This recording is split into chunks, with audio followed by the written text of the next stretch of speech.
The doorbell rang at exactly 9:47 p.m., and Ethan Cole's entire world stopped.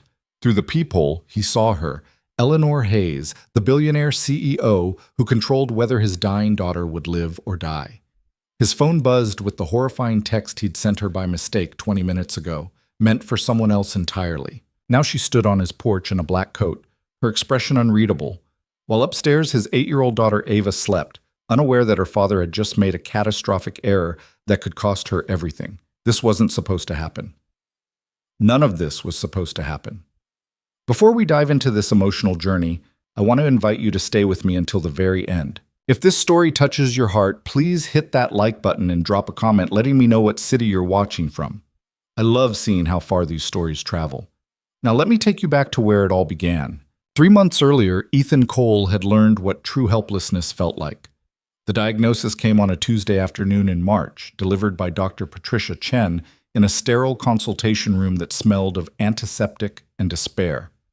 Ava had Krabbe disease, a rare degenerative neurological condition that was slowly destroying the protective coating around her nerve cells. Without treatment, she had perhaps 18 months. With conventional treatment, maybe 2 years. The only real hope was an experimental therapy that existed in exactly one place: Hayes Pharmaceuticals' clinical trial program. The approval process is complicated, Dr. Chen had said, her eyes filled with the kind of sympathy that made Ethan want to scream. The trial is very selective, but we'll submit her application. We'll do everything we can. That was 93 days ago. 93 days of watching his daughter's hands develop a tremor that grew worse each week. 93 days of phone calls that went nowhere, emails that received automated responses, forms that disappeared into bureaucratic black holes. Ethan had never felt more powerless in his life, and that was saying something for a man who'd raised a daughter alone since she was 6 months old. His ex-wife, Miranda, had left when Ava was barely crawling, deciding that motherhood didn't align with her personal journey of self-discovery. The divorce papers arrived with a note. "I hope you understand. I need to find myself." She'd found herself in Portland, apparently, where she ran a wellness blog and posted photos of green smoothies and sunset yoga poses. She sent a card on Ava's birthday each year, always late, always generic. Ethan had learned to be both parents. He'd learned to braid hair from YouTube tutorials, learned to navigate the politics of second-grade birthday parties, learned to make pancakes shaped like cartoon characters, even when he was running on 4 hours of sleep. He'd built a life for them in their small 3-bedroom house in Riverside, a modest neighborhood where the lawns needed mowing, and the neighbors actually knew each other's names. He worked as a freelance graphic designer, which meant a regular income but flexible hours. It meant he could be there when Ava got off the school bus, could attend every parent-teacher conference, could take her to the park on sunny afternoons. They'd built something good together, something solid. And then the tremors started. At first, Ethan thought she was just cold. Then he thought maybe she was nervous about something at school. But when she dropped her favorite mug one morning, the purple one with the unicorn that she'd had since she was 4, and burst into tears, he knew something was deeply wrong. The diagnostic process had been a nightmare of specialists and tests and waiting rooms with children's books that were falling apart. Each appointment brought new terms he had to Google, new statistics that made his chest tight, new fears he had to hide from his daughter's too perceptive brown eyes. But nothing compared to the moment Dr. Chen said the word terminal. The experimental treatment at Hayes Pharmaceutical is her best option, the doctor had explained, pulling up information on her computer. They've had remarkable results in early trials. 68% of patients show significant improvement. Some achieve complete remission. "So we apply," Ethan had said immediately. "Whatever it takes, whatever they need." Doctor Chen's expression had shifted, just slightly, but enough for him to notice. "The selection criteria are complex. Hayes Pharmaceutical receives thousands of applications. They can only accept a small percentage into the trial. And the CEO, Eleanor Hayes, she's very particular about the selection process." Meaning what? Meaning it's not just about medical need. There are other factors, political considerations, PR implications. Dr. Chen had lowered her voice. "Between you and me? I've had 5 patients apply over the past 2 years. None were accepted. I'm not trying to discourage you, Mr. Cole. I'm just trying to prepare you for the reality. But Ethan had filled out the application anyway, because what else could he do? He'd spent 3 hours on it, making sure every field was complete, every document attached, every question answered with painful honesty. He'd written a personal statement that left him crying at his kitchen table at 2 in the morning, trying to explain why his daughter deserved to live. That was 13 weeks ago. Since then, nothing. No rejection, no acceptance, no acknowledgement beyond an automated email confirming receipt. Just silence while Ava's condition slowly worsened. The tremor in her hands had spread to her arms. She'd started having trouble with stairs. Last week, she'd fallen in the school hallway and scraped her knee badly enough to need bandaging. The school nurse had called him with thinly veiled concern in her voice. Ethan had started calling Hayes Pharmaceutical directly. He'd gotten nowhere. Their system was designed to deflect people like him, desperate parents who thought their sob story would somehow matter to a multi-billion-dollar corporation. I understand your frustration, Mr. Cole, the customer service representative had said, in a tone that suggested she understood nothing at all. But I cannot provide specific information about application status. You'll be notified via email when a determination is made.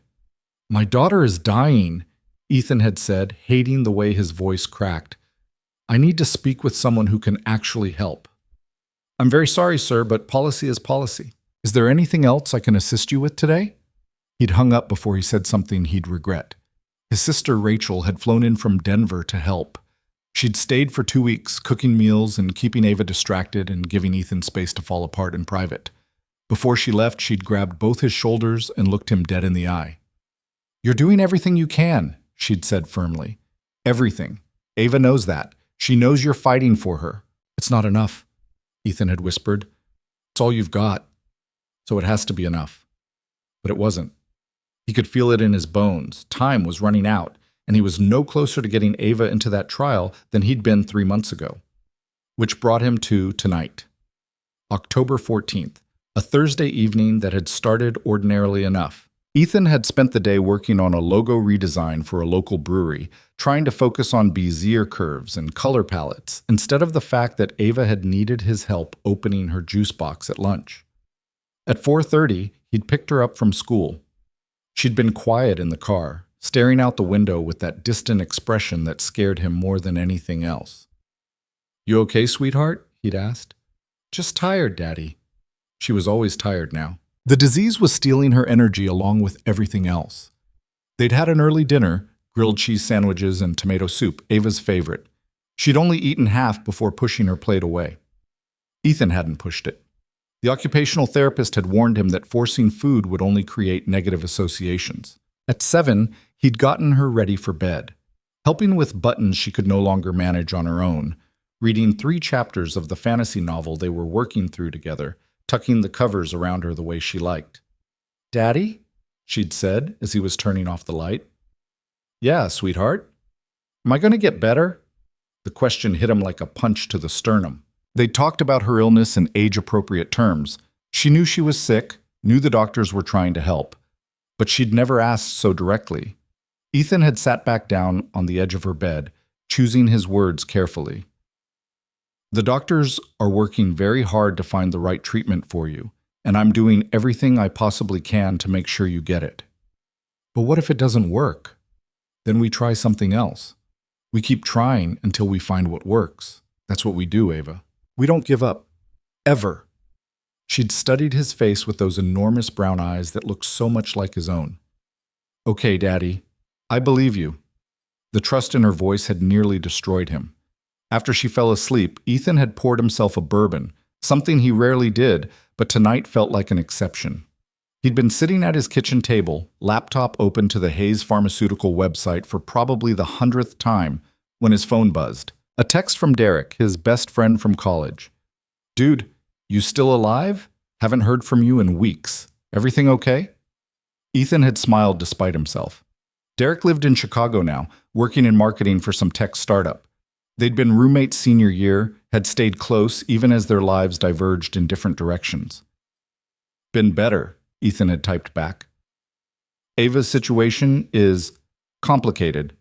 The 3 dots appeared immediately. I'm sorry, man. I wish there was something I could do. You holding up? Trying to. Hey, remember that time sophomore year when you convinced me to go to that terrible poetry reading just because you had a crush on the host? Oh God. Please tell me you're not bringing up the feminist interpretive dance incident. I absolutely am. You owe me for that trauma. Fair. How about this? I'm coming to town next month for work. Let me take you out for a proper meal. No kids menu, no cartoon characters on the walls. Actual adult conversation. Ethan had felt something loosen in his chest. That sounds amazing, actually. Great. I'll text you dates once I know my schedule. Hang in there, E. You're doing great. After Derek signed off, Ethan had felt restless. The house was too quiet. His thoughts were too loud. On impulse, he'd opened his email and composed yet another message to Hayes Pharmaceuticals' Patient Advocacy Department. Dear Patient Advocacy Team, I am writing once again regarding my daughter Ava Cole's application for your Krabbe disease clinical trial, application number KRB-2024-1847. It has been 91 days since submission with no response beyond the automated confirmation. My daughter is 8 years old. Her condition deteriorates daily. Every week of delay represents irreversible neurological damage. I have called your offices 17 times. I have sent 12 emails. I have done everything your system requires. I am not asking for special treatment. I am asking for basic human decency. Please, just tell me if she's been accepted or rejected. This silence is unbearable. Respectfully, Ethan Cole. He'd hit send before he could second-guess the emotional tone. Probably no one would read it anyway. Probably it would join the pile of desperate pleas from other parents in similar situations. Ethan had closed his laptop and picked up his phone, scrolling mindlessly through social media.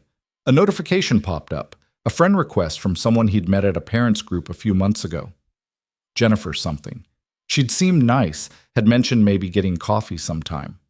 On a whim, feeling reckless and lonely and tired of everything in his life revolving around illness and fear, Ethan had opened a message to her. He typed, "Hey Jennifer, thanks for the friend request. I know this is random, but would you want to grab dinner sometime? Fair warning, I'm a single dad with a sick kid and baggage for days, but I promise I'm occasionally interesting." His thumb had hovered over the send button. It felt good to think about something normal, something that wasn't medical appointments and insurance forms, and the slow-motion nightmare of watching his daughter fade. He'd pressed send. Then, in that horrible moment of realization that every person who's ever sent a text message has experienced, Ethan had watched the screen and felt his blood turn to ice. The message hadn't gone to Jennifer. It had gone to Eleanor Hayes. Not Jennifer Martinez from the parents' group. Eleanor Hayes, CEO of Hayes Pharmaceutical, the woman who controlled Ava's fate.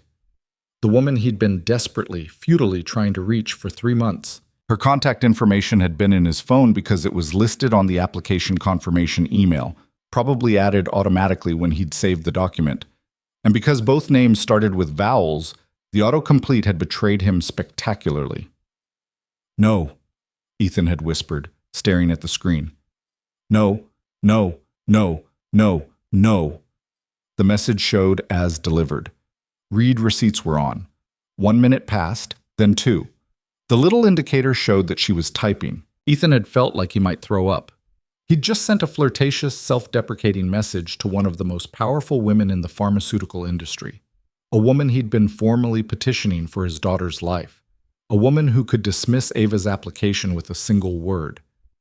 "What have I done?" he'd thought frantically. "What the hell have I done?" His hands shaking, he'd typed a follow-up message. "Ms. Hayes, I am so incredibly sorry. That message was meant for someone else. Please disregard. I apologize profusely for the error and any offense caused. Ethan Cole, father of Ava Cole, application number KRB-2024-1847. Send." The formal tone felt absurd after the previous message, but what else could he do? Claim his phone had been hacked? Pretend it was a social experiment?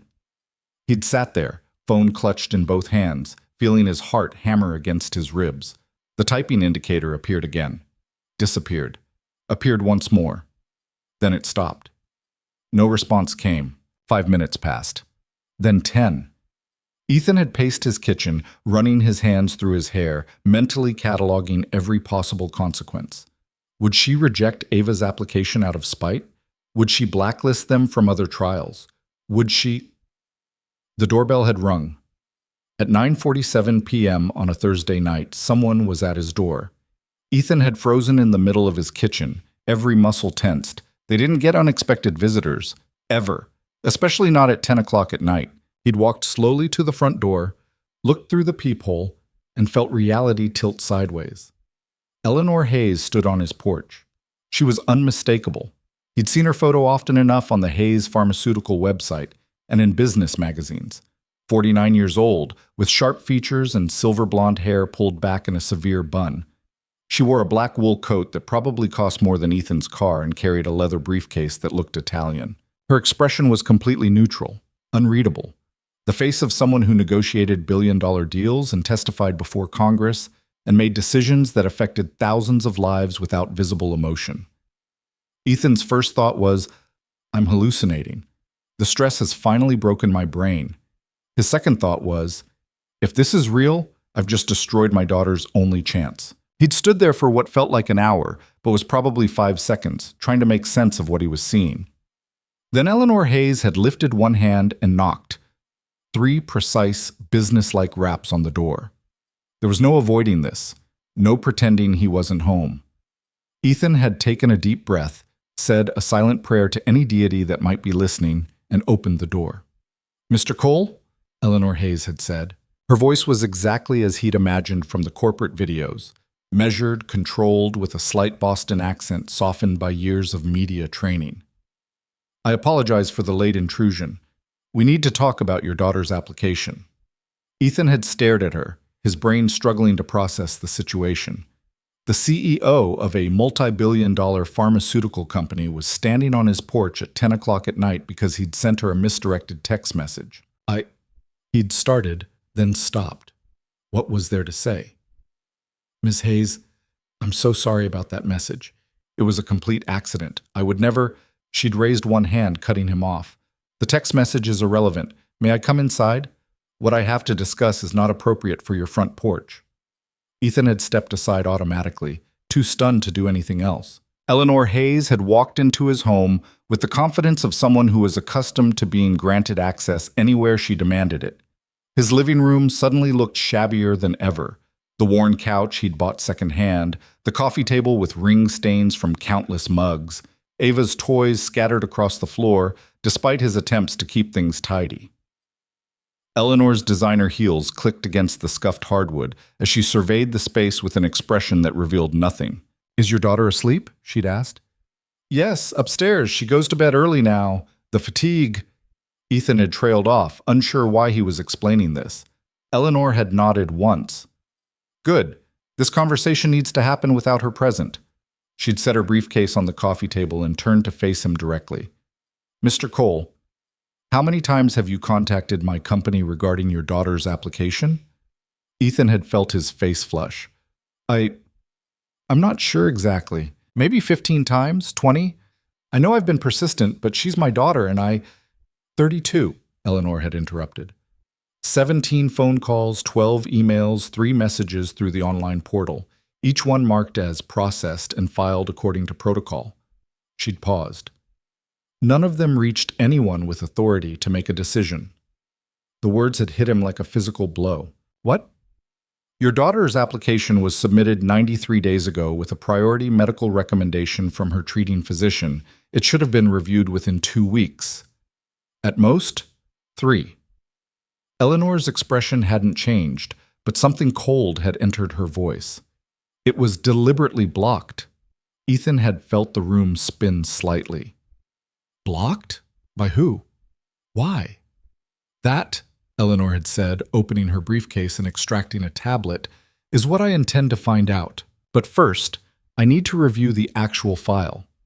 All I have access to right now is the summary that appeared in tonight's flagged communications report. The flagged... Wait, you came here because of the text message?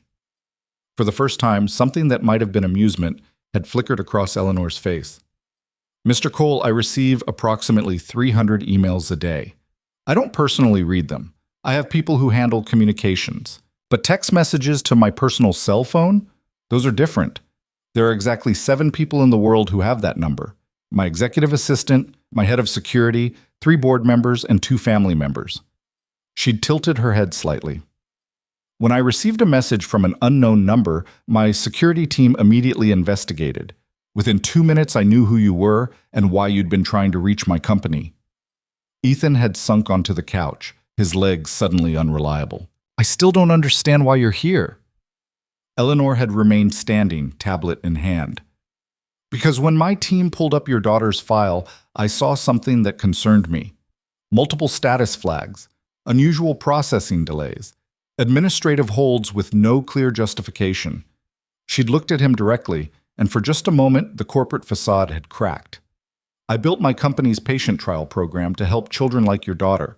If someone is manipulating the system, I need to know. Now, I need you to answer some questions.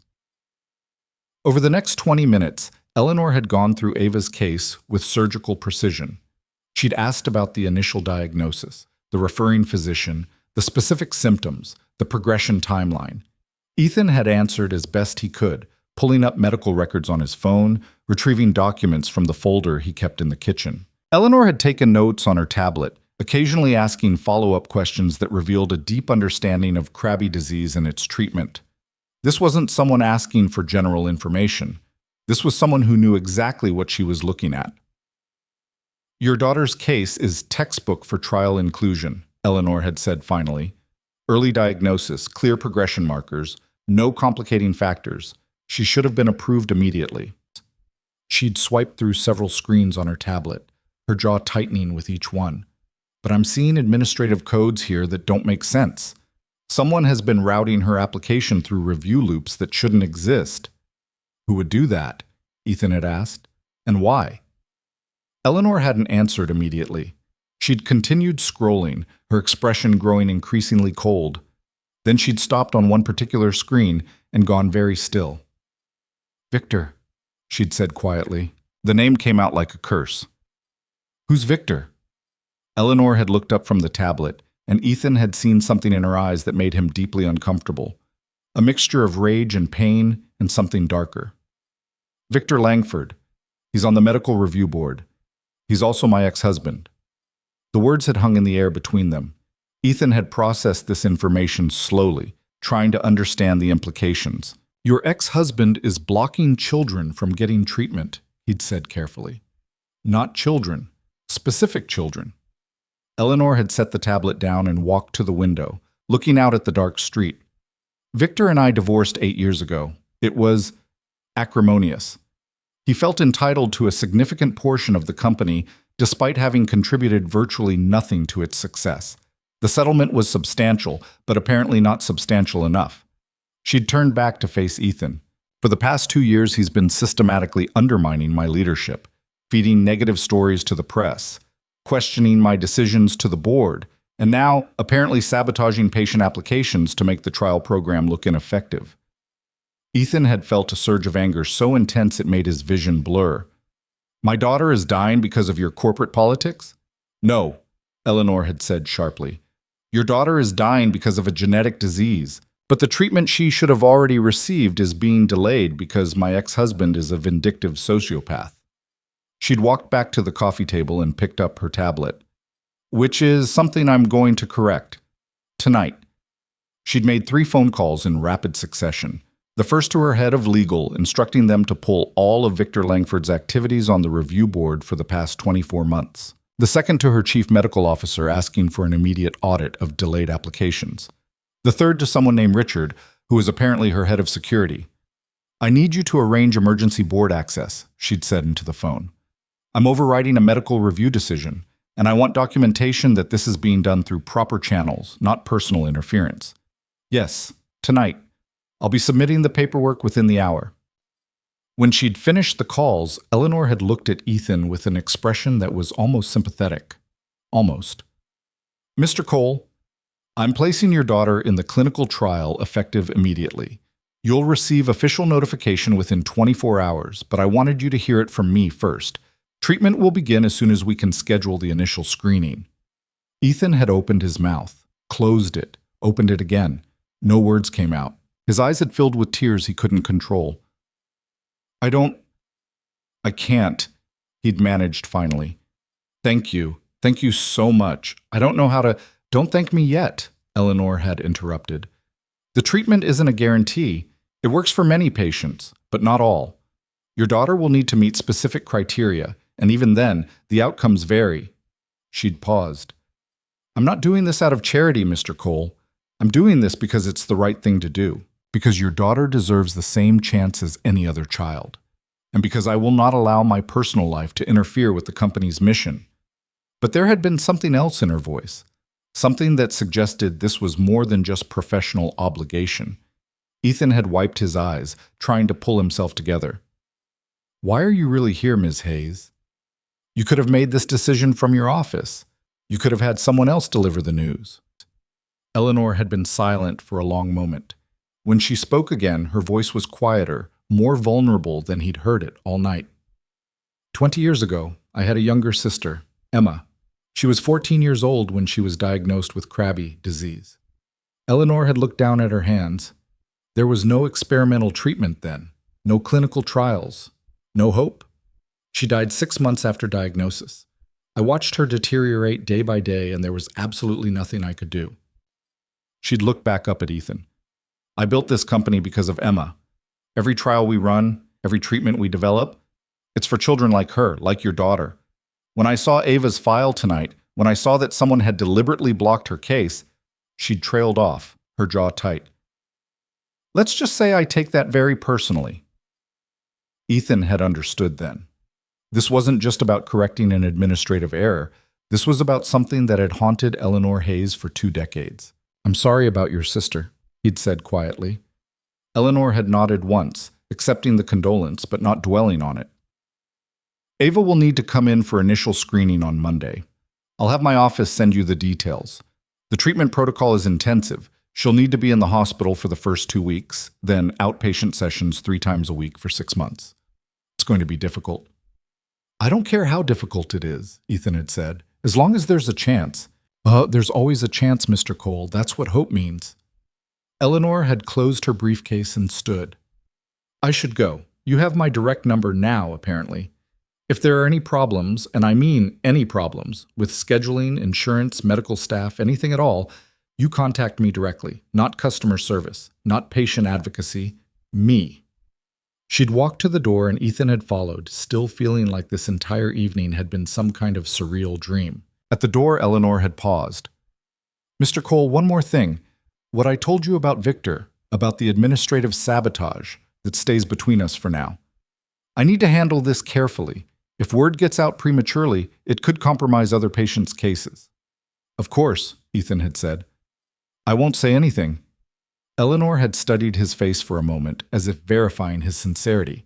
Then she'd done something unexpected. She'd extended her hand. Ethan had shaken it, feeling the firm, decisive grip of someone accustomed to making binding agreements with a handshake.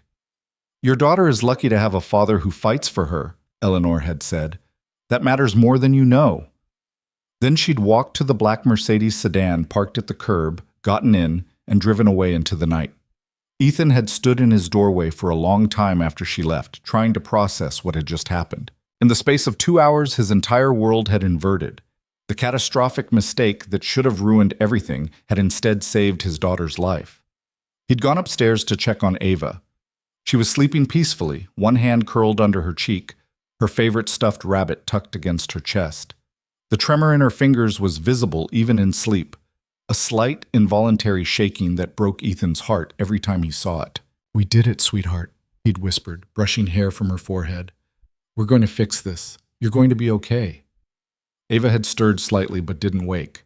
Ethan had stood there in the dim light from the hallway, watching his daughter breathe, feeling hope kindle in his chest for the first time in months. He hadn't known, couldn't have known, that the hope came with a price. That Eleanor's decision to override Victor's sabotage would set off a chain of events that would threaten everything she'd built. That the simple act of giving one child a chance would force both of them to choose between what was right and what was safe. All Ethan knew in that moment was that his daughter had a future again. and that sometimes the universe worked in strange and unexpected ways. Sometimes, a misdirected text message sent to the wrong person at the wrong time could become the thing that saved everything. Sometimes, mistakes were actually miracles in disguise. Monday morning arrived with the weight of both hope and terror. Ethan had barely slept over the weekend, alternating between euphoria that Ava was getting into the trial and anxiety about what the treatment would actually entail. He'd read everything he could find about the experimental therapy, medical journals, patient forums, clinical trial data, until his eyes burned and the technical terminology blurred together. The screening appointment was scheduled for 9 o'clock at Hayes Pharmaceuticals Research Hospital, a gleaming glass and steel facility on the north side of the city that looked more like a luxury hotel than a medical center. Ethan had driven past it before, always with a mixture of awe and resentment.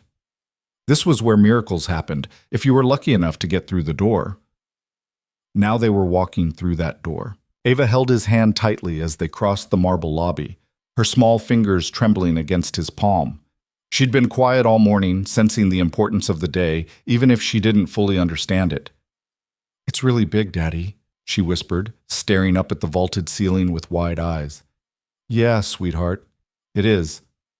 A woman in professional attire approached them with a warm smile. "Mr. Cole? I'm Jennifer Park, patient coordinator.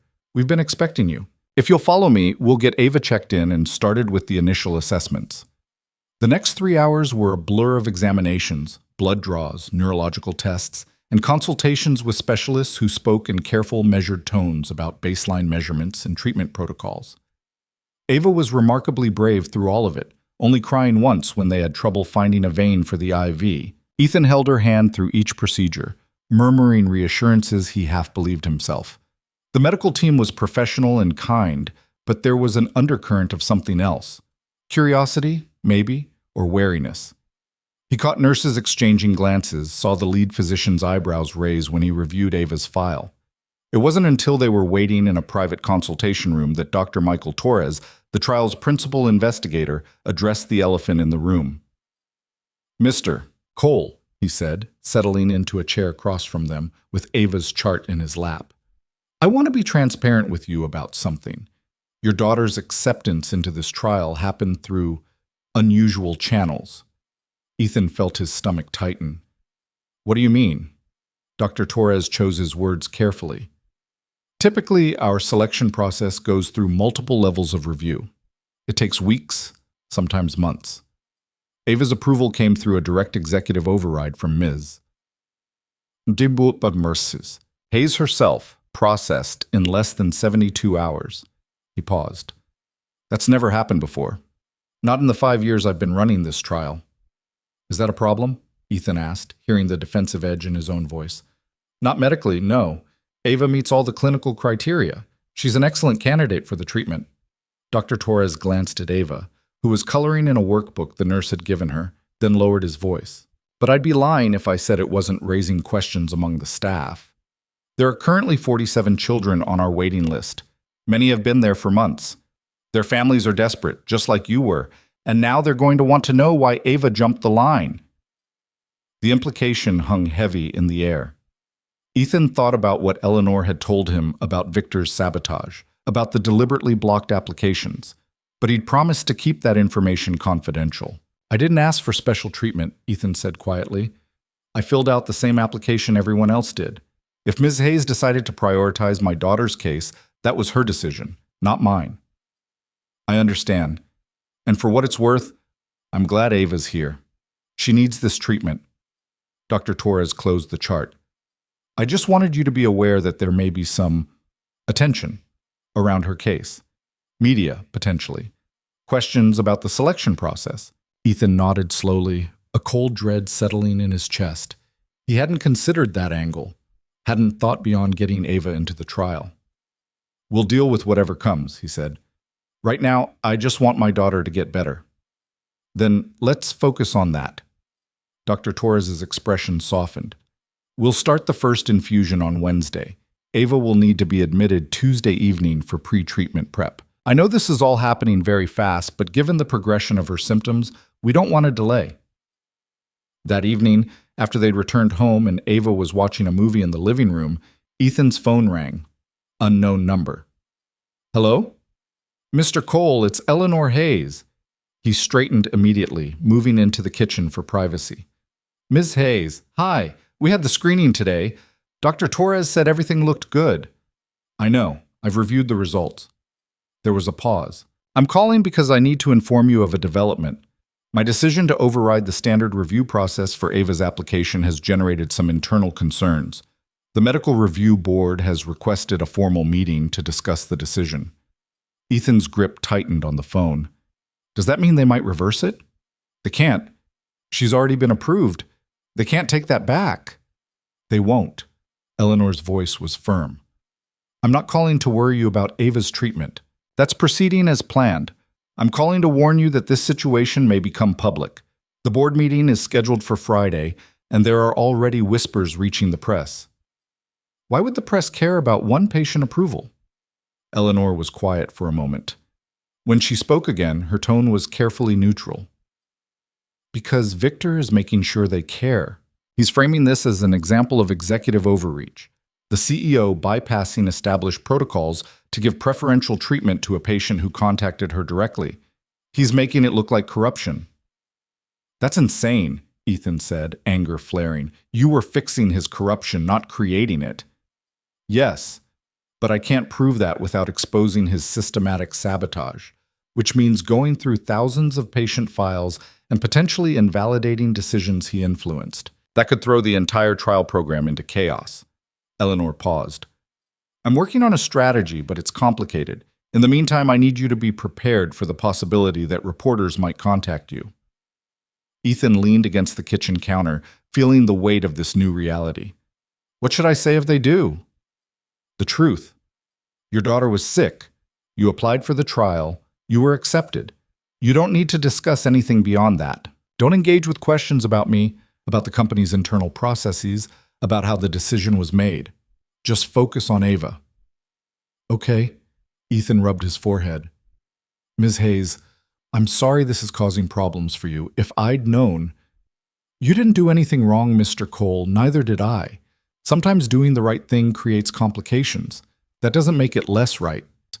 She hesitated, then added, How's Ava doing? Is she nervous about starting treatment? The question caught him off guard. It was the first time Eleanor had asked something personal, something that wasn't strictly professional. She's scared, Ethan admitted. But she's trying to be brave. She asked me this morning if the medicine was going to hurt.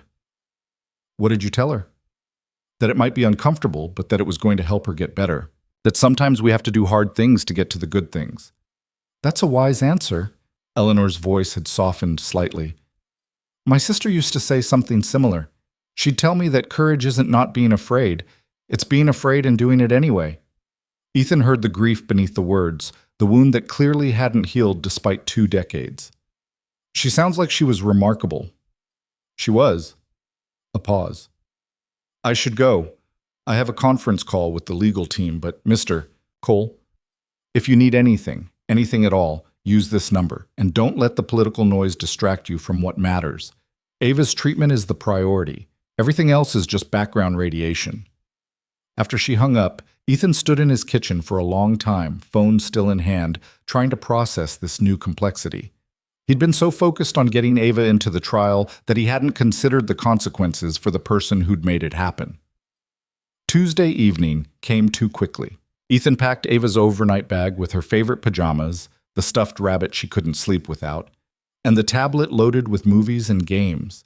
His hands shook slightly as he zipped the bag closed. Rachel had driven down from Denver again, insisting she wanted to be there for the admission. She sat with Ava in the back seat during the drive to the hospital, distracting her with a story about a princess who could talk to animals. And then the dragon said, I don't want to be scary anymore. I want to learn ballet, Rachel said in an exaggerated voice. Ava giggled despite her nervousness. Dragons can't do ballet, Aunt Rachel. Why not? Maybe they're just not flexible enough yet. They need to stretch more. Ethan caught Rachel's eye in the rearview mirror. She gave him a small, encouraging nod. They both knew what this meant. If the treatment worked, Ava had a future.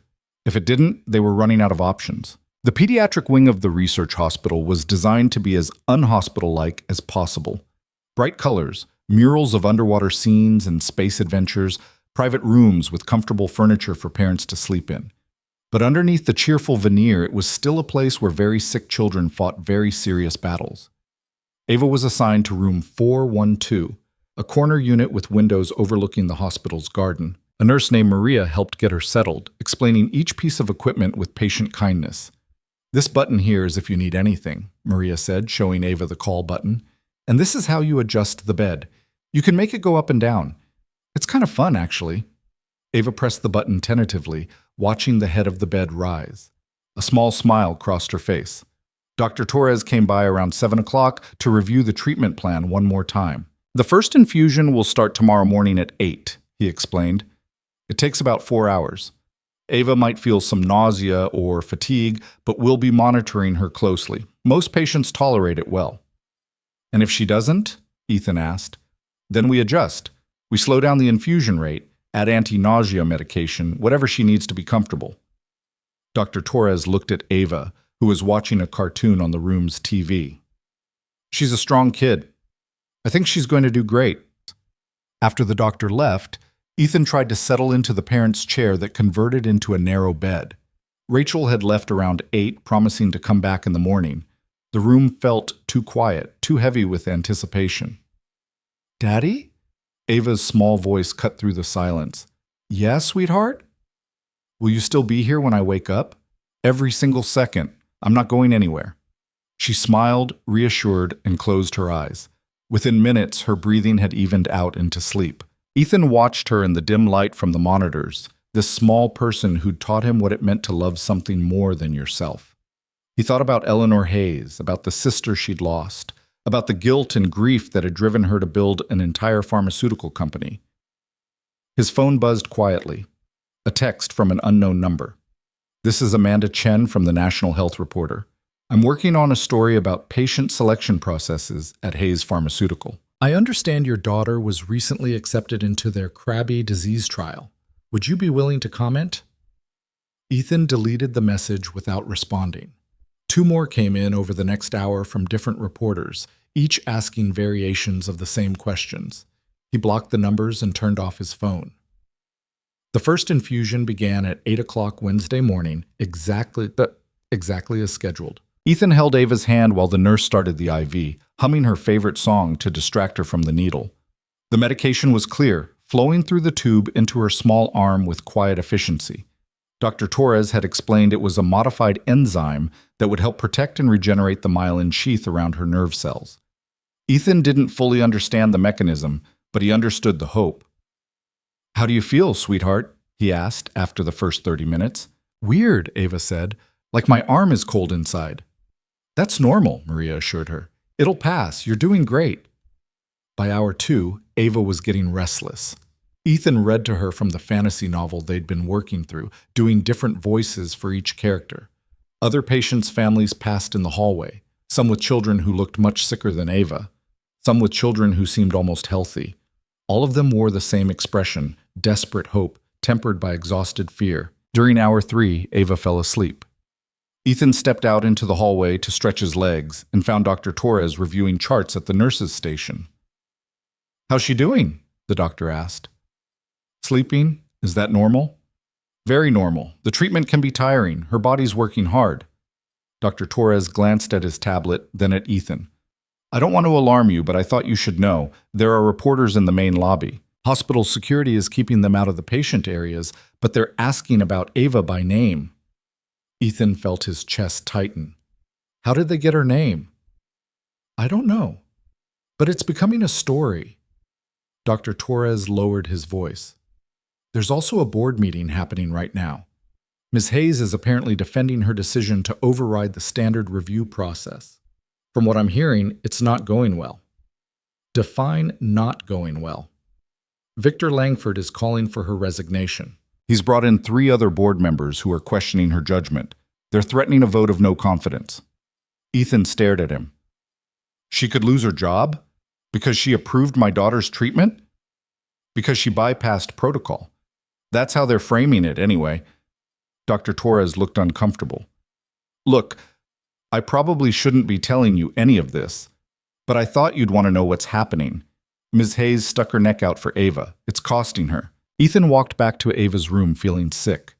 Through the window, he could see her sleeping peacefully, the IV drip delivering the medicine that might save her life. Medicine she only had access to because Eleanor Hayes had decided one child's life was worth more than corporate politics. His phone buzzed again. Another unknown number. Against his better judgment, he answered. Mr. Cole? This is David Morrison from the Washington Standard. I'm hoping you can comment on the allegations that Eleanor Hayes gave your daughter preferential treatment in exchange for...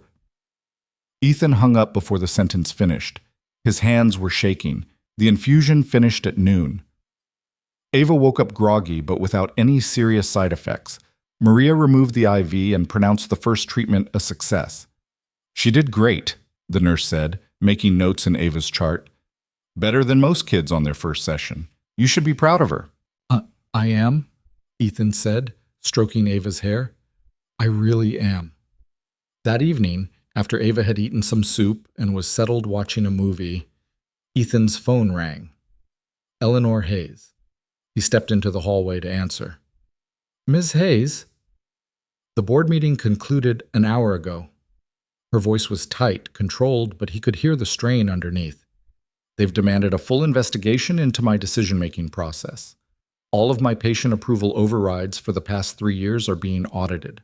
I'm sorry, Ethan said, feeling helpless. Is there anything I can do? Actually, yes, Eleanor paused. I need you to understand something. This situation is going to get worse before it gets better. The press is going to intensify their coverage. There will be accusations. Some of them will be directed at you. They'll imply you had some kind of inappropriate relationship with me, that you manipulated the system, that Ava doesn't deserve the treatment she's receiving. Ethan felt anger surge through him. Let them say it. I know the truth. The truth is complicated, Mr. Cole. The truth is that your daughter's application was deliberately sabotaged by my ex-husband as part of a campaign to undermine my authority. But if I reveal that, I have to prove it. And proving it means potentially invalidating hundreds of other decisions, throwing the entire trial into chaos, devastating families who've already started treatment. Eleanor's voice cracked slightly. I can't do that. I won't sacrifice other children to save my own reputation. Ethan leaned against the hallway wall, processing this impossible situation. So what happens? I take the criticism. I endure the investigation. I accept whatever consequences come. She was quiet for a moment. My lawyers are advising me to reverse Ava's approval, to make this whole thing go away quietly. They say it would end the controversy, protect the company, preserve my position. Ethan's heart stopped. Are you going to do that? No. The word came out fierce, absolute. I will not punish a child for the sins of adults. Ava's treatment continues regardless of what it costs me. I need you to know that. Whatever you hear, whatever happens, her care is not negotiable. Relief flooded through him, followed immediately by guilt. You shouldn't have to choose between your career and my daughter's life. I'm not choosing. I'm accepting the consequences of doing what's right. Eleanor exhaled slowly.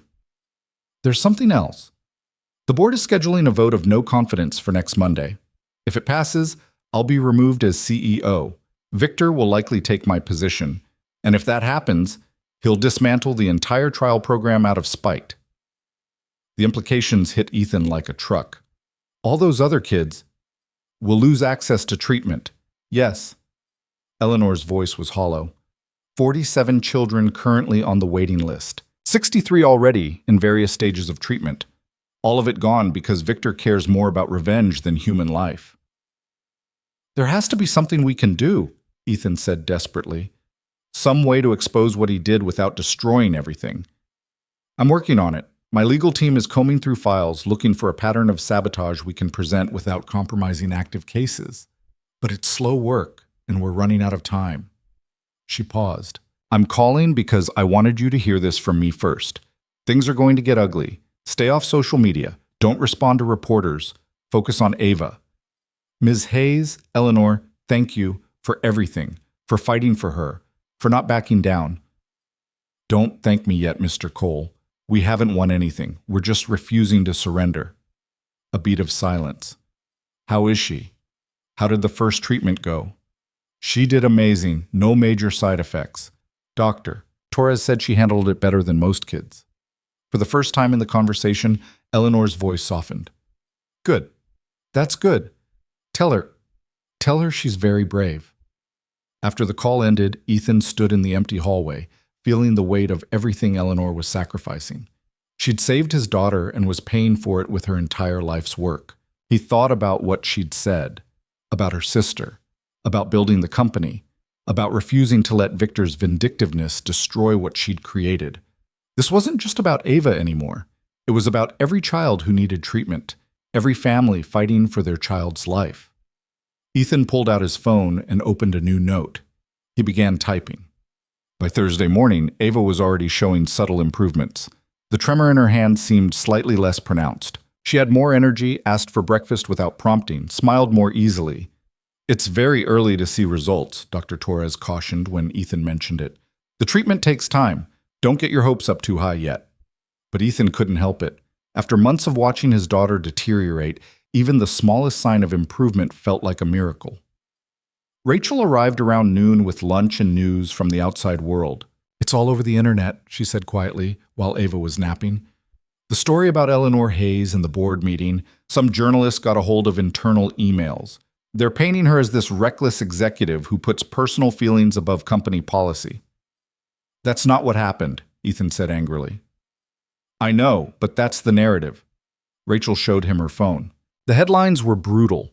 Pharma CEO under fire for favoritism. Hayes Pharmaceutical in crisis over patient selection scandal. Billionaire executive accused of bypassing protocol. The articles were filled with anonymous quotes from company insiders and board sources, all suggesting Eleanor had acted improperly. Victor Langford was quoted extensively, his statements carefully worded to sound reasonable while implying corruption. The trial selection process exists for a reason, Victor was quoted as saying. When the CEO personally overrides that process based on a late-night text message, it raises serious questions about judgment and propriety. We have a responsibility to all patients, not just the ones who happen to reach Ms. Hayes directly. Ethan wanted to scream. The hypocrisy was staggering. Victor had been manipulating the system for years, but he was positioning himself as the defender of fairness. I have to do something, Ethan said, looking at his sister. I can't just sit here while they destroy her. Like what? Rachel asked gently. You promised to stay out of it.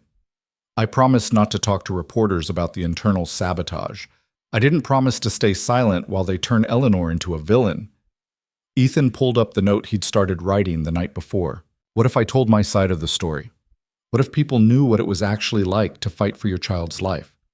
What it means when someone finally says yes? Rachel read over his shoulder, her expression shifting from concern to something else. Ethan, if you publish this, you're going to become part of the story. People are going to come after you too. Let them. Ava's getting treatment. That's all that matters. He looked at his daughter, sleeping peacefully, with her rabbit tucked under her arm. Eleanor is losing everything to save my kid. The least I can do is tell the truth. He spent the next 2 hours editing and refining the piece. It wasn't about Eleanor, not really. It was about what it felt like to be a parent watching your child die while bureaucracy ground slowly forward. It was about the dozens of phone calls that went nowhere, the emails that disappeared into the void, the soul-crushing helplessness of a system that didn't care. And it was about the moment someone finally cared enough to help. Ethan didn't mention Victor's sabotage. He didn't need to.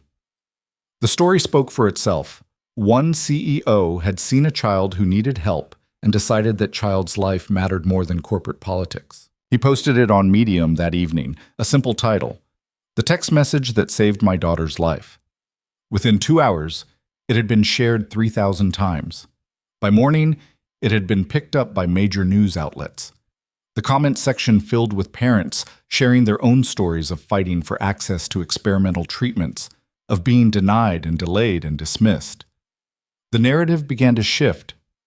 Friday morning, Eleanor's phone rang at 6 a.m., her communications director sounding both excited and terrified.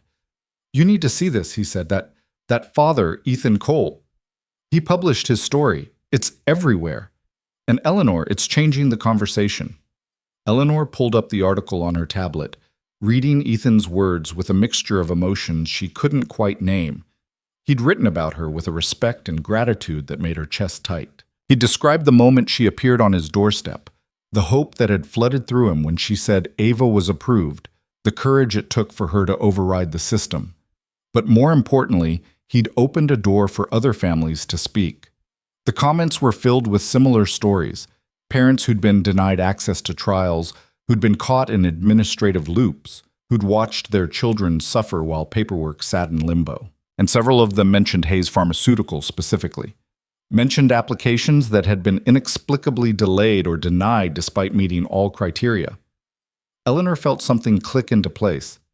This was it. This was how they could expose Victor's interference without compromising active cases. Not through internal audits that would take months, but through the voices of the families he'd hurt. She called her head of legal immediately. I need you to reach out to every family who's mentioned Hayes in response to Ethan Cole's article. Offer to review their cases. If we can document a pattern of inappropriate denials, we can present it to the board. Eleanor, that's risky. We'd be essentially admitting systemic problems. We have systemic problems.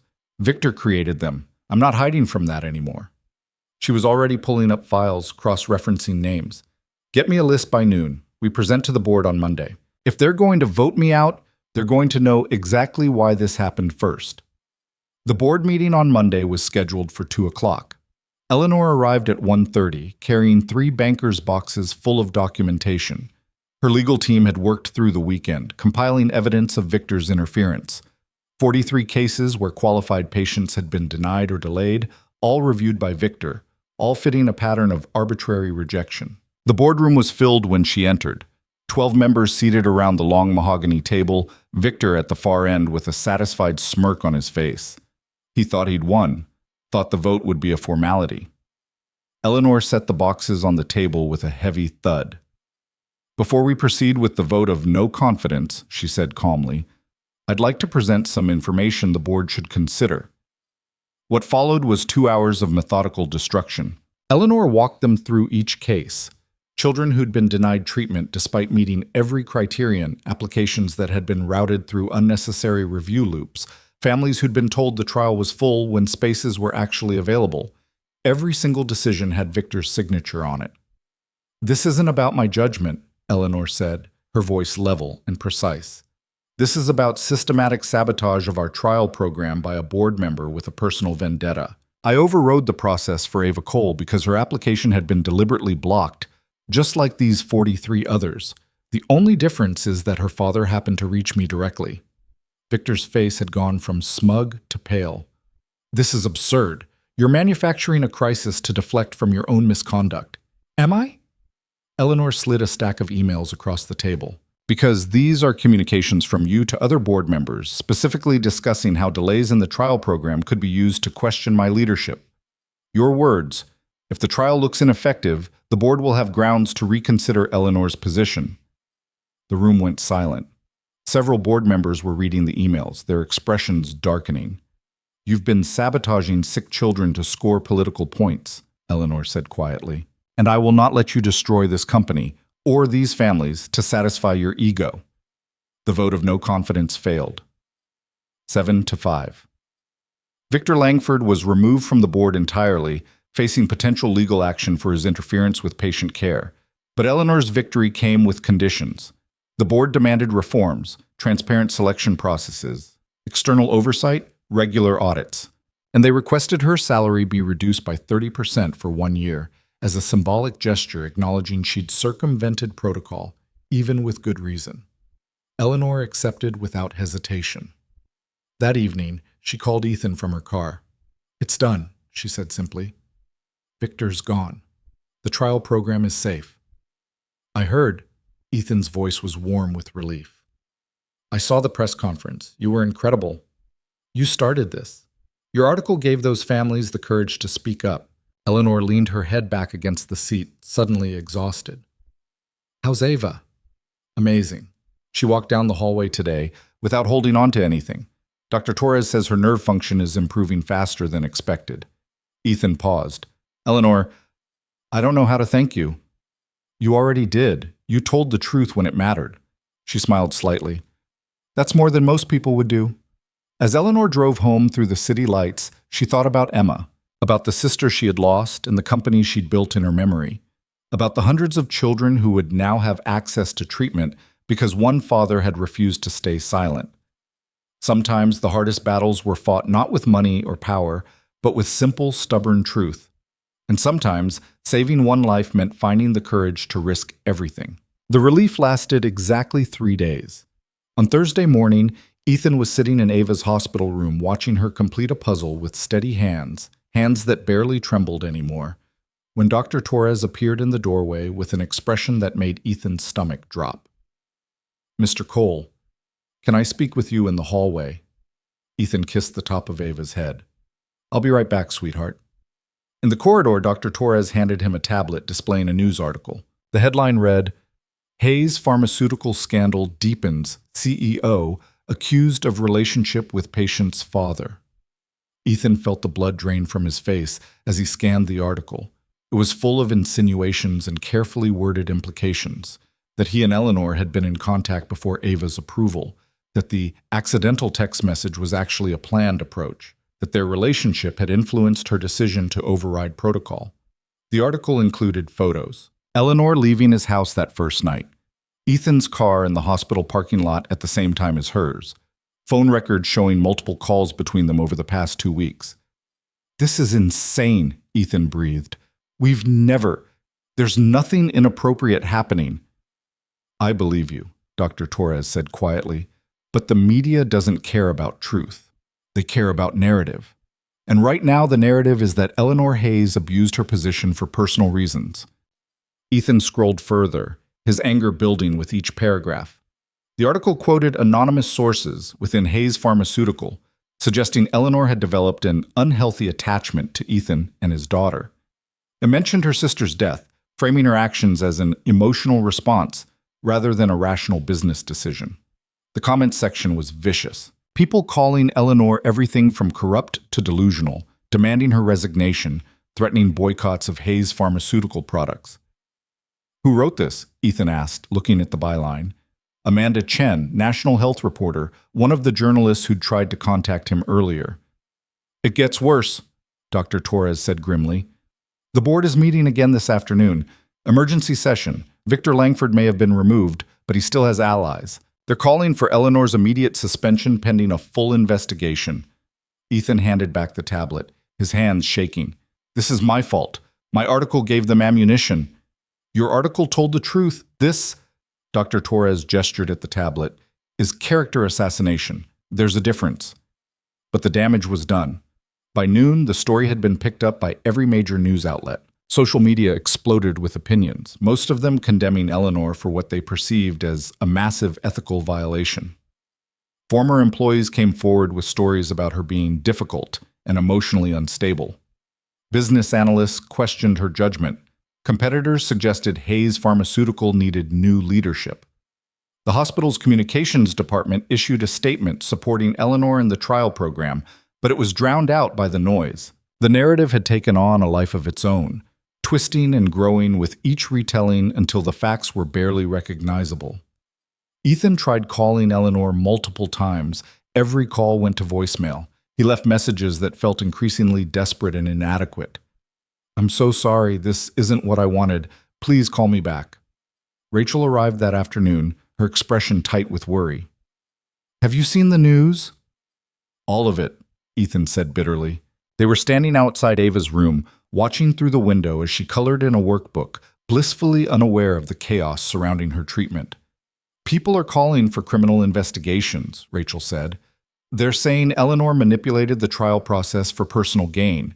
Some lawyer on cable news said she could face federal charges for misuse of corporate resources." Ethan pressed his palms against his eyes.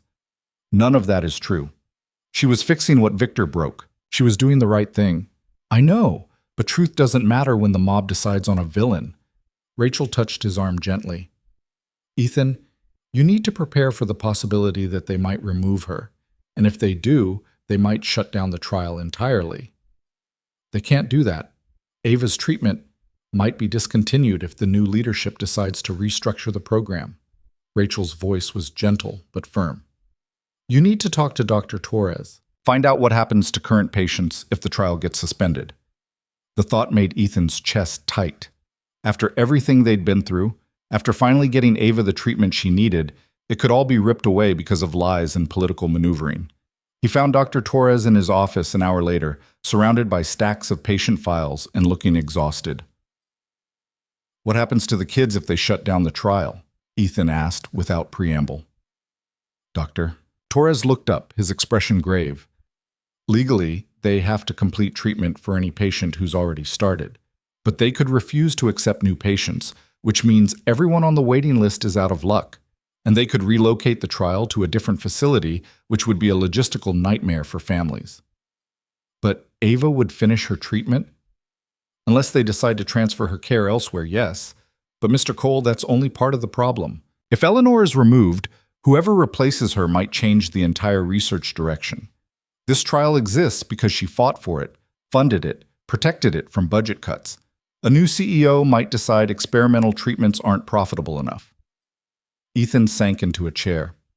So we're right back where we started, hoping someone with power decides our children's lives are worth saving. I wish I could give you better answers. Dr. Torres closed the file he'd been reviewing. For what it's worth, I've worked with Eleanor for 5 years. She's demanding and exacting and sometimes impossible to please. But everything she does is about helping patients. This entire scandal is manufactured by people who care more about power than human lives. Then we need to fight back, Ethan said, sitting forward.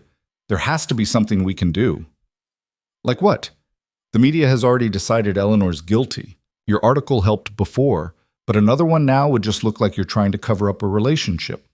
Dr. Torres shook his head. Sometimes the narrative wins, even when it's wrong. But Ethan couldn't accept that. He spent that evening going through every interaction he'd had with Eleanor, documenting dates and times and contexts. Every phone call had been about Ava's treatment. Every conversation focused on medical updates or administrative issues. There was nothing inappropriate, nothing that suggested anything beyond a professional relationship between a desperate father and a CEO trying to help. He drafted another article, this one explicitly refuting the allegations. But when he showed it to Rachel, she shook her head. It sounds defensive, she said gently, like you're protesting too much. People will read this and assume you're hiding something. So what am I supposed to do? Just let them destroy her reputation with lies?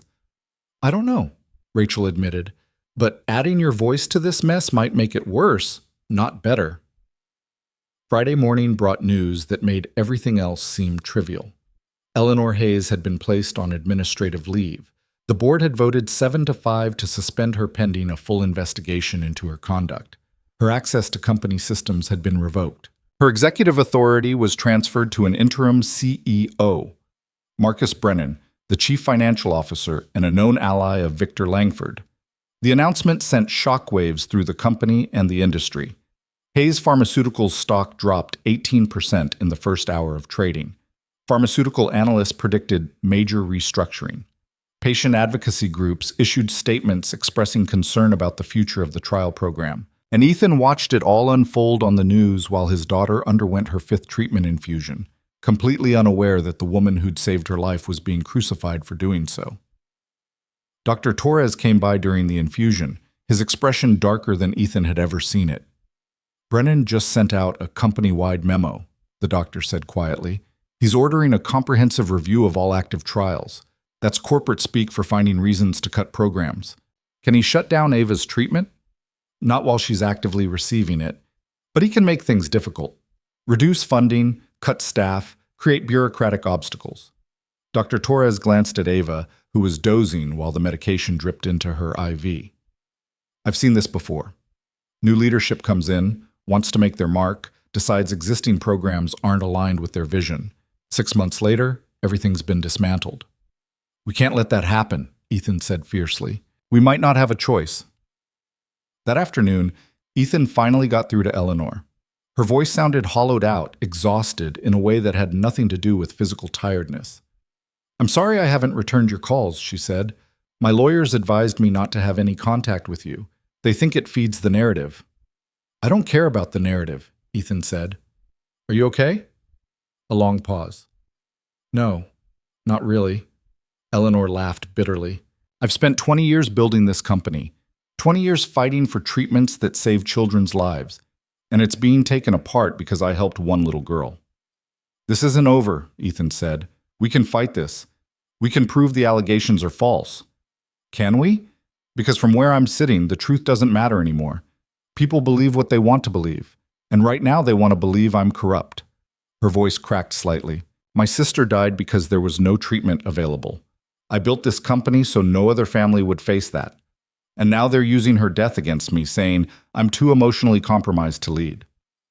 Eleanor, they're right, you know. I'm emotionally compromised. I see Emma in every sick child.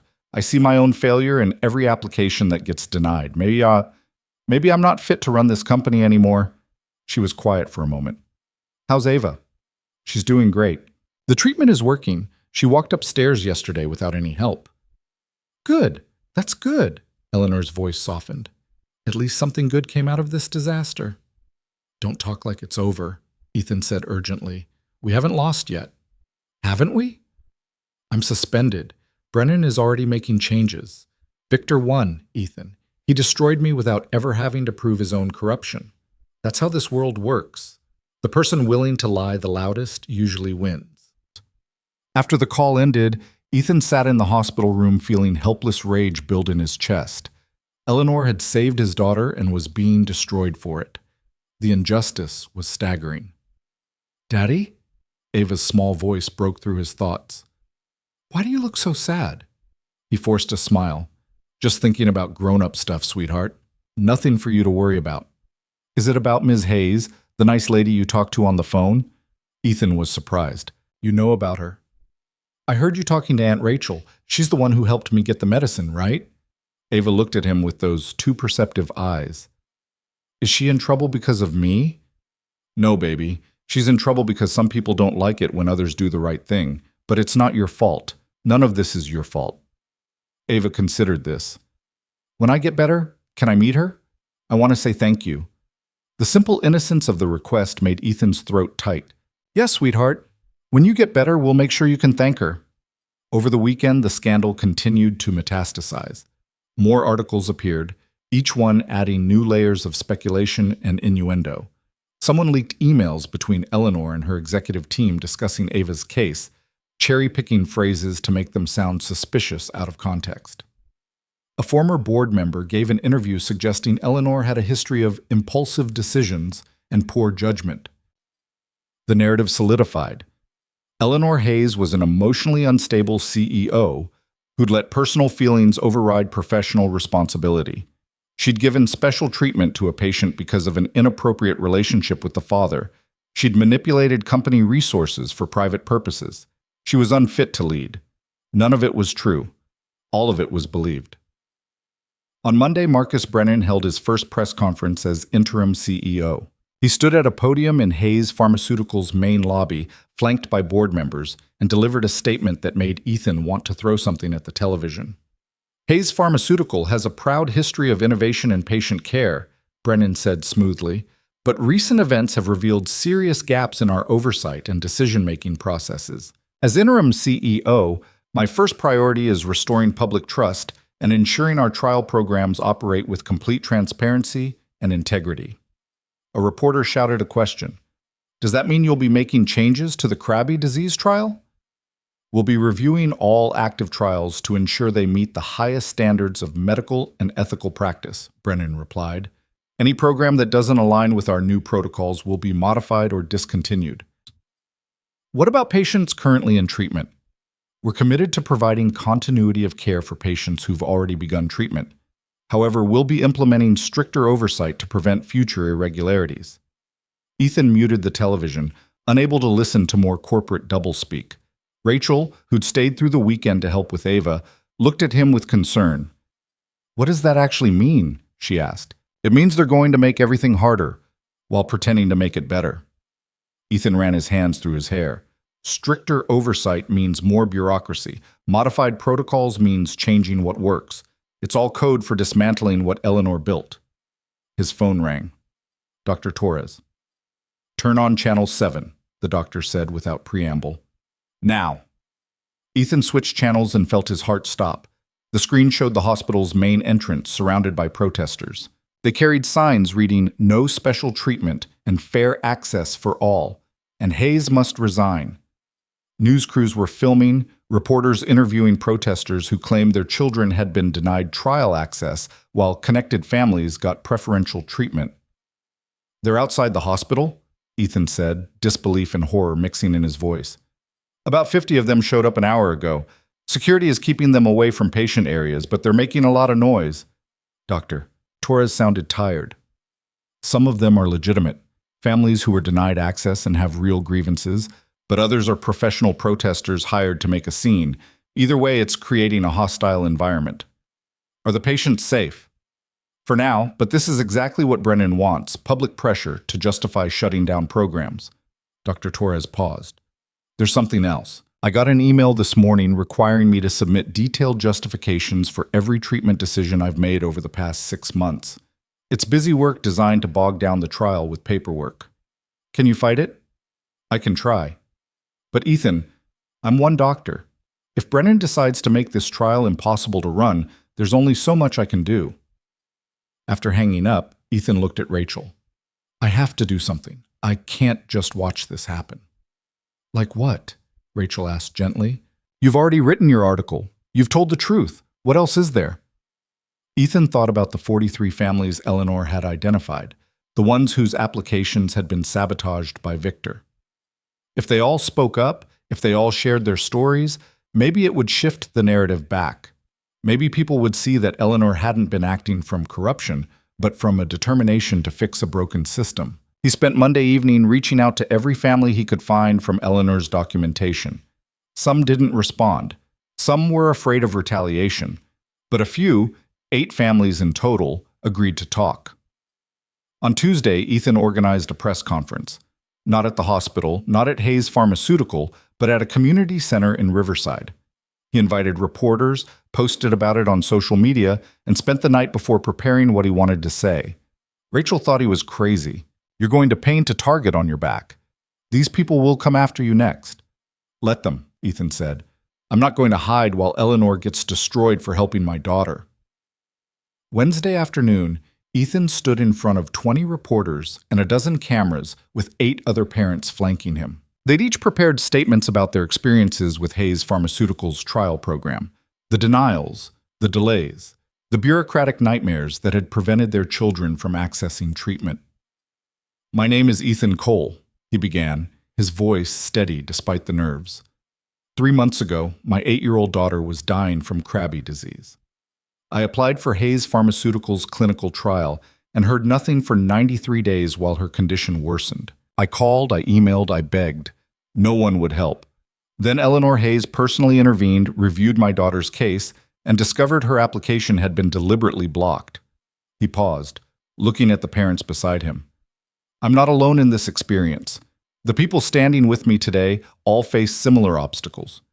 Their children met every criterion for trial inclusion, but were denied or delayed for reasons that made no sense. Some of their children died while waiting for approvals that should have been automatic. A woman named Jennifer Martinez stepped forward. My son Carlos was denied access to the trial last year. We were told there were no available slots. 3 months later, I found out the trial was only at 60% capacity. There were slots. Someone just decided my son didn't deserve one." Her voice broke. "He died in January. He was 7 years old. Another parent spoke about being sent in circles through the approval process, each department claiming someone else was responsible for the delay. Another described being told their daughter's case wasn't severe enough, despite clear evidence of rapid neurological decline. Eleanor Hayes didn't give my daughter special treatment," Ethan said, his voice rising with emotion. "She gave her the treatment she deserved and should have had 3 months earlier. She exposed the corruption in her own company. She sacrificed her career to make sure no other family would face the same barriers, and now she's being punished for it while the person who created those barriers, Victor Langford, faces no consequences." The questions came fast and aggressive. "Mr. Cole, do you deny having an inappropriate relationship with Eleanor Hayes?" "There is no relationship beyond patient advocacy. Every conversation we've had has been about my daughter's medical care." "Can you explain why she came to your house late at night?" She came to my house to personally inform me that my daughter's application had been approved and to explain that it had been deliberately blocked. She could have sent an email. She chose to deliver the news in person because she knew how desperate I was. That's called compassion, not corruption. What about the other families? Why didn't Eleanor help them? Because their fathers didn't accidentally send her a text message that triggered a security review, Ethan shot back. If she'd known what was happening to their applications, she would have helped them too. That's exactly what she was trying to do when she started investigating the approval process. And that's why she was suspended, because exposing the truth threatened powerful people. The press conference lasted 90 minutes. By the time it ended, Ethan was exhausted and shaking, but felt like he'd finally done something useful. The parents exchanged contact information, forming an impromptu support group. Several promised to file formal complaints with the board about Victor's conduct. Rachel drove him back to the hospital, where Ava was waiting with a new puzzle and a smile that made everything feel worthwhile. "How'd it go?" she asked. "I don't know yet," Ethan admitted, "but at least I did something." The press conference made the evening news, but the coverage was mixed. Some outlets focused on the family's stories, treating them with sympathy and seriousness. Others framed it as Ethan desperately trying to defend Eleanor, suggesting his loyalty proved an inappropriate relationship. But something shifted in the social media conversation. People began questioning the narrative. The family's testimonies were compelling, their grief and frustration genuine. Questions emerged about why Victor Langford wasn't facing investigation if there was evidence of deliberate obstruction. A hashtag started trending, #InvestigateVictor. Patient advocacy groups issued statements demanding transparency in trial selection processes. Several prominent physicians who'd worked with Eleanor published an open letter defending her integrity and commitment to patient care. The tide wasn't turning completely, but it was beginning to shift. Thursday morning, Ethan received a call from a number he didn't recognize. "Mr. Cole? This is Susan Hoffman. I'm an investigative journalist with 60 Minutes. I'd like to talk to you about doing a segment on Hayes Pharmaceuticals' trial program and the allegations against Eleanor Hayes." Ethan sat up straighter. 60 Minutes had a reputation for thorough, fair journalism. A segment on a major network could reach millions of people. "What kind of segment?" he asked carefully. "A deep dive into the trial selection process, the administrative interference, and whether the current narrative about Eleanor Hayes is accurate. We've been contacted by several of the families from your press conference. They're willing to go on camera. We've also obtained internal documents suggesting systematic denial of qualified applicants." Susan paused. "We want to tell the whole story, Mr. Cole, not just the headlines." "What do you need from me?" "An interview, on camera, about your daughter's case, your interactions with Eleanor Hayes, and what you know about the approval process." She hesitated. "I should warn you, this will put you in the spotlight in ways you might not be comfortable with. People will scrutinize your life. Some will accuse you of defending Eleanor because you're involved with her romantically." "Let them," Ethan said. "My daughter is alive because Eleanor Hayes refused to let corporate politics kill her. If telling that story helps even one other family, it's worth whatever comes." "Then let's set up a time to talk." The interview was scheduled for the following Monday. In the meantime, the situation at Hayes Pharmaceutical continued to deteriorate. Brennan announced temporary restructuring that included layoffs in the research department and budget cuts to several trial programs. Stock prices continued to drop. 2 board members resigned, citing disagreements with the new direction. And Eleanor remained on administrative leave, watching the company she'd built slowly dismantle itself. Ethan called her Friday evening after Ava had fallen asleep following her latest treatment. "I saw the 60 Minutes announcement," Eleanor said. Her voice sounded stronger than it had the last time they'd spoken, less defeated. "That was a good move. I'm just trying to help. You're doing more than that. You're giving those families a voice, giving the truth a platform." Eleanor was quiet for a moment. "My lawyers are still advising me not to have contact with you. They think it looks bad." "Do you care what it looks like?" A soft laugh. "Not as much as I used to. I've lost my position, my reputation, my company. What more can they take?" But there was steel underneath the words, a hint of the fierce determination that had built Hayes Pharmaceutical in the first place. "The investigation is supposed to conclude next week. The board will vote on my permanent status. My lawyers think it's 50-50. What happens if they don't reinstate you? Then I lose everything I've spent 2 decades building. The trial program gets gutted, Brennan sells off the research division to cut costs, and hundreds of children lose access to treatments that could save their lives. Eleanor's voice hardened. Which is exactly what Victor wanted all along. He couldn't beat me when I was there, so he destroyed me from the outside. We won't let that happen, Ethan said fiercely. We might not have a choice, Ethan. Sometimes the bad guys win. Sometimes doing the right thing costs everything. She paused. But I want you to know, even if I lose everything, I don't regret helping Ava. I'd do it again. 1,000 times over, I'd do it again. The conviction in her voice made Ethan's chest ache. She wants to meet you.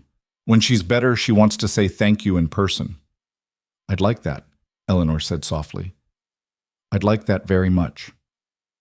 After the call ended, Ethan stood at the window of Ava's hospital room, looking out at the city lights. Somewhere out there, Eleanor Hayes was fighting the same battle he was, trying to protect something precious from people who saw only power and profit. He thought about the press conference, about the families who'd shared their stories, about the 60 Minutes interview coming up, about the investigation that would determine not just Eleanor's fate, but the fate of every child depending on her trial programs. The fight wasn't over, it was just beginning. And Ethan was ready to see it through to whatever end came, because that's what you did when someone saved your child's life. You fought for them the way they fought for you. The 60 Minutes crew arrived at the hospital on Monday morning with enough equipment to fill an entire consultation room. Susan Hoffman was a woman in her mid-50s with sharp eyes and a no-nonsense demeanor that put Ethan slightly at ease. She'd been doing investigative journalism for 30 years, she explained, and had seen every kind of corporate scandal imaginable. But this one's different, she said as her team set up lights and cameras. Usually in these stories, there's clear wrongdoing. Someone took bribes, someone falsified data, someone put profits over safety. Here, the alleged wrongdoing is that a CEO helped a sick child. It doesn't make sense unless there's something deeper going on. There is, Ethan said, but the person responsible has managed to stay out of the spotlight while Eleanor takes all the heat. Victor Langford, Susan said, consulting her notes. We've tried to interview him. He declined. His lawyers sent us a cease and desist warning us not to make defamatory allegations without concrete proof. Eleanor has proof. Files showing systematic denial of qualified patients, all with Victor's signature. We've seen some of those files, but here's the problem. Victor claims those denials were medically justified based on factors that aren't in the public records. Without access to the full patient files, which are protected by privacy laws, we can't definitively prove malicious intent. Susan looked at him directly. That's why your story matters. You're living proof that something was broken in the system, and Eleanor's intervention, whatever her motivations, exposed that. The interview took 3 hours. Susan asked about everything, Ava's diagnosis, the months of trying to get into the trial, the night Eleanor showed up at his door, every conversation they'd had since. She asked pointed questions about his relationship with Eleanor, about the text message, about whether he'd ever felt the approval was contingent on anything other than Ava's medical need. No, Ethan said firmly. Eleanor made it clear from the beginning that Ava's treatment had nothing to do with me. She helped because it was the right thing to do, because she saw a child who needed help and a system that was failing that child. But you understand why people are skeptical. A single father sends a flirtatious text to a powerful CEO. She shows up at his house late at night, and 3 days later his daughter is in an exclusive trial? The optics are problematic. The optics are only problematic if you ignore every other fact, Ethan countered. My daughter's application was submitted 3 months before that text. It met every medical criterion. It should have been approved automatically. The only reason it wasn't was because Victor Langford deliberately blocked it. Eleanor didn't create special treatment. She corrected an injustice. Susan nodded, making notes. We've interviewed several other families who experienced similar delays.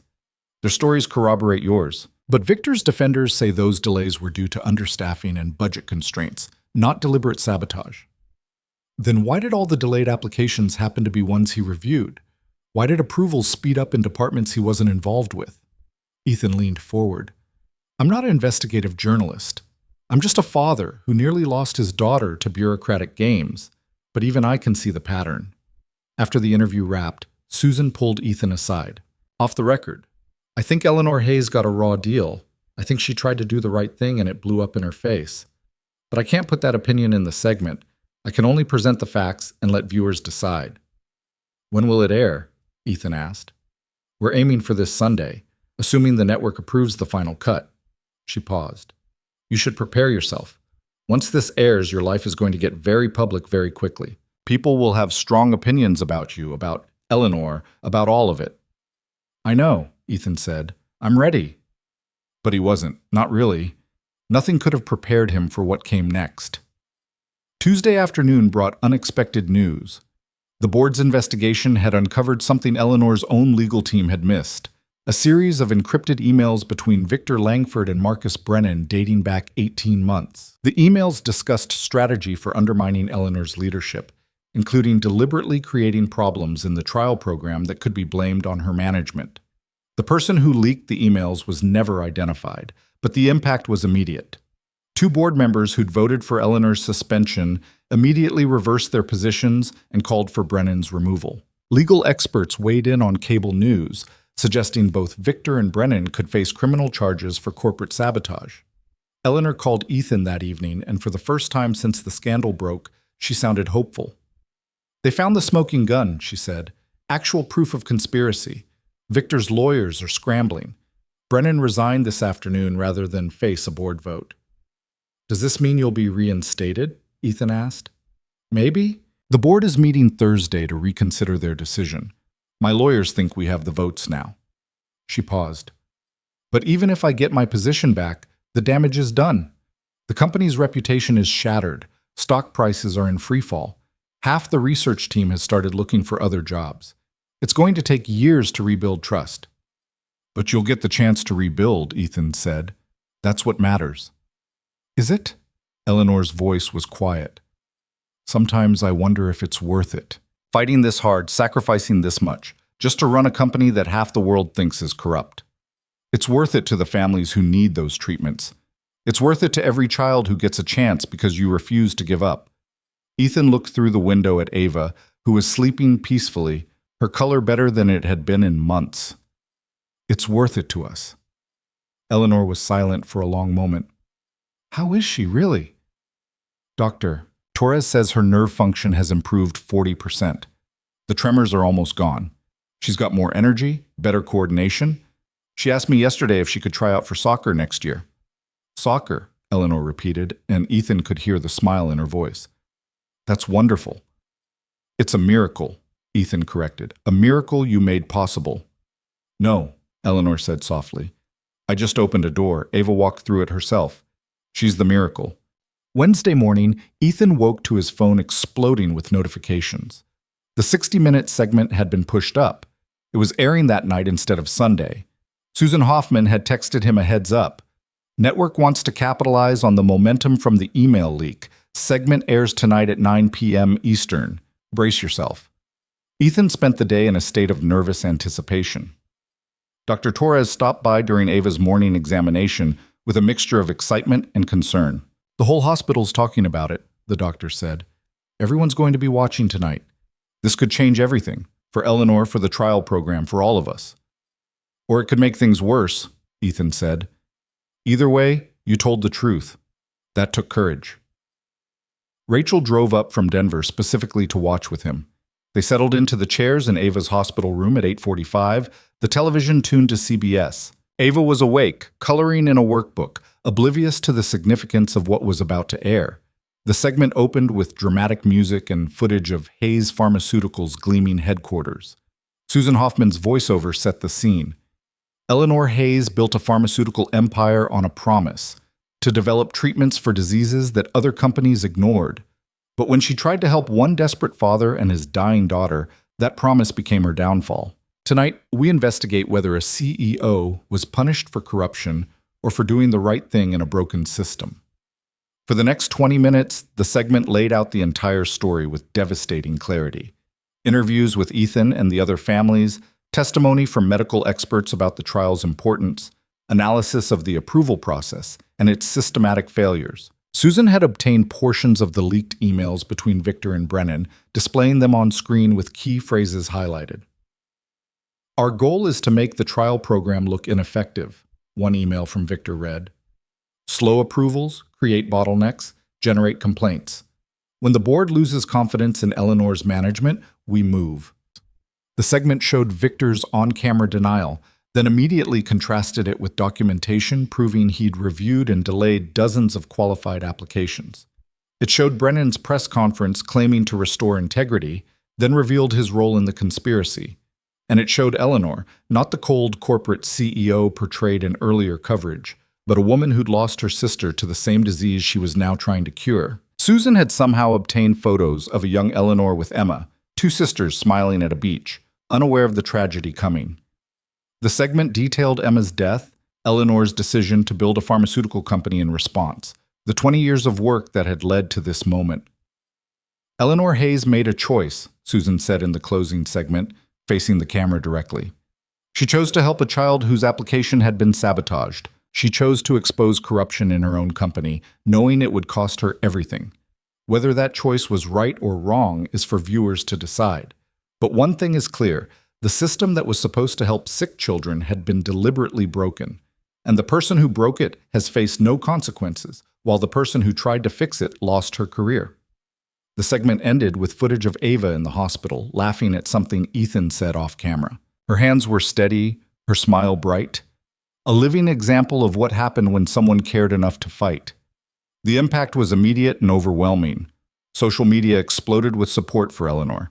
The hashtag #Reinstat. Eleanor trended within minutes. Patient advocacy groups issued statements demanding the board restore her position. Several major news outlets that had previously condemned her published retractions or follow-up pieces questioning the narrative they'd helped create. Even more significantly, the FBI announced it was opening an investigation into Victor Langford and Marcus Brennan for potential violations of federal healthcare fraud statutes. Deliberately denying patients access to clinical trials for personal gain could constitute criminal activity. Ethan's phone rang at 10:30. Eleanor. I just watched it, she said. Her voice was thick with emotion. Ethan, what you did, what those families did, we told the truth, Ethan said simply. That's all. That's everything. Eleanor took a shaky breath. My lawyer just called. 3 board members who voted for my suspension have asked to meet with me tomorrow. They want to discuss reinstatement before the Thursday vote. That's good news, right?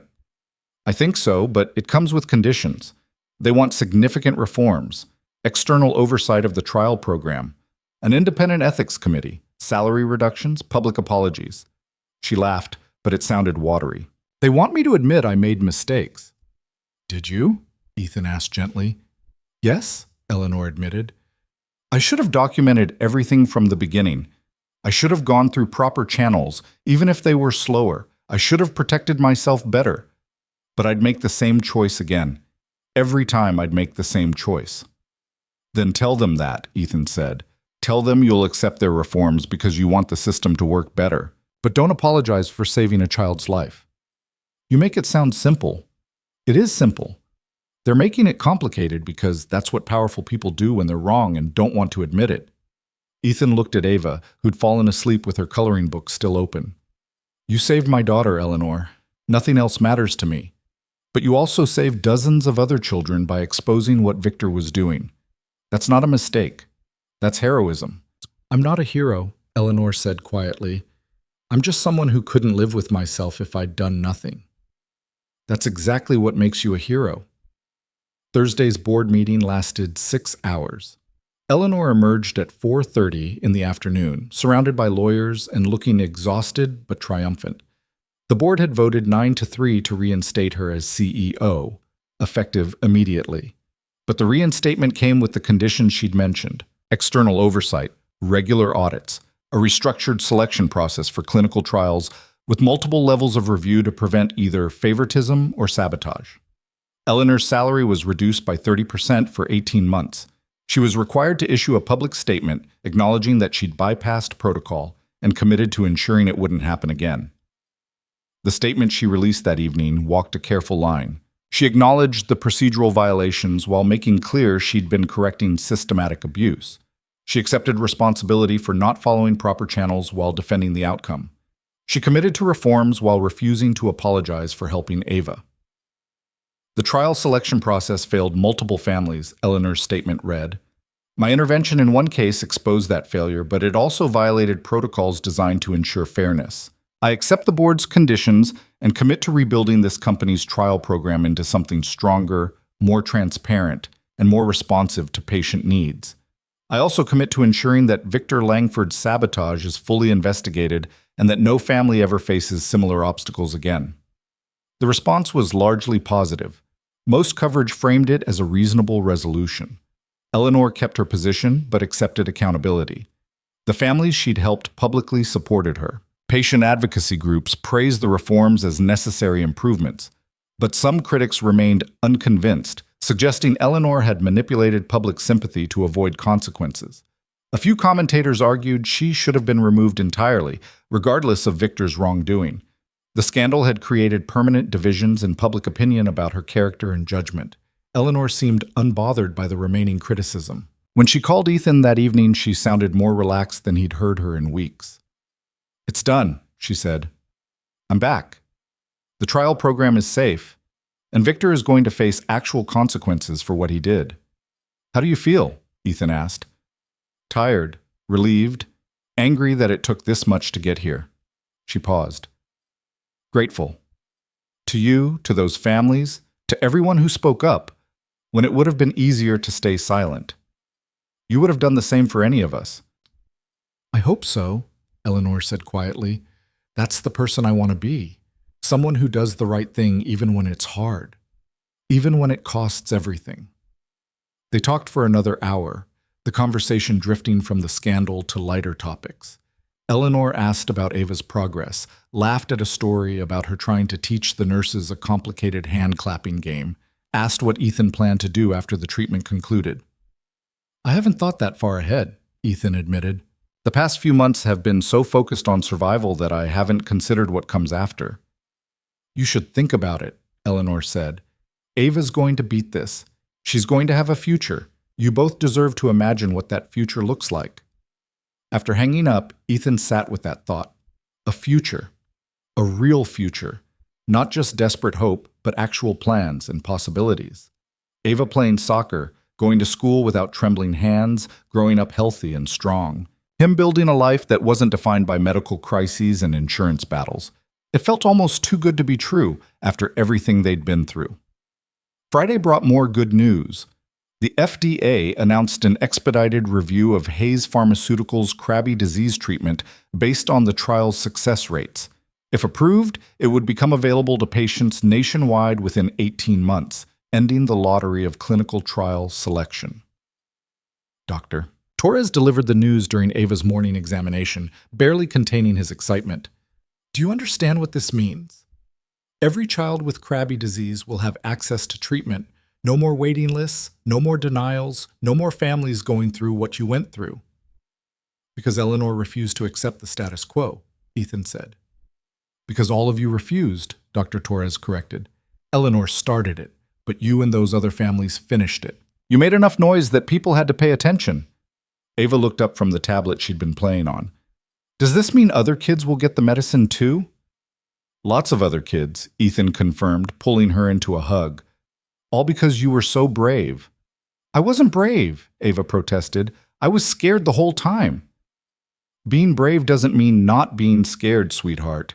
It means being scared and doing it anyway. The words echoed what Eleanor had said about her sister, about courage in the face of fear.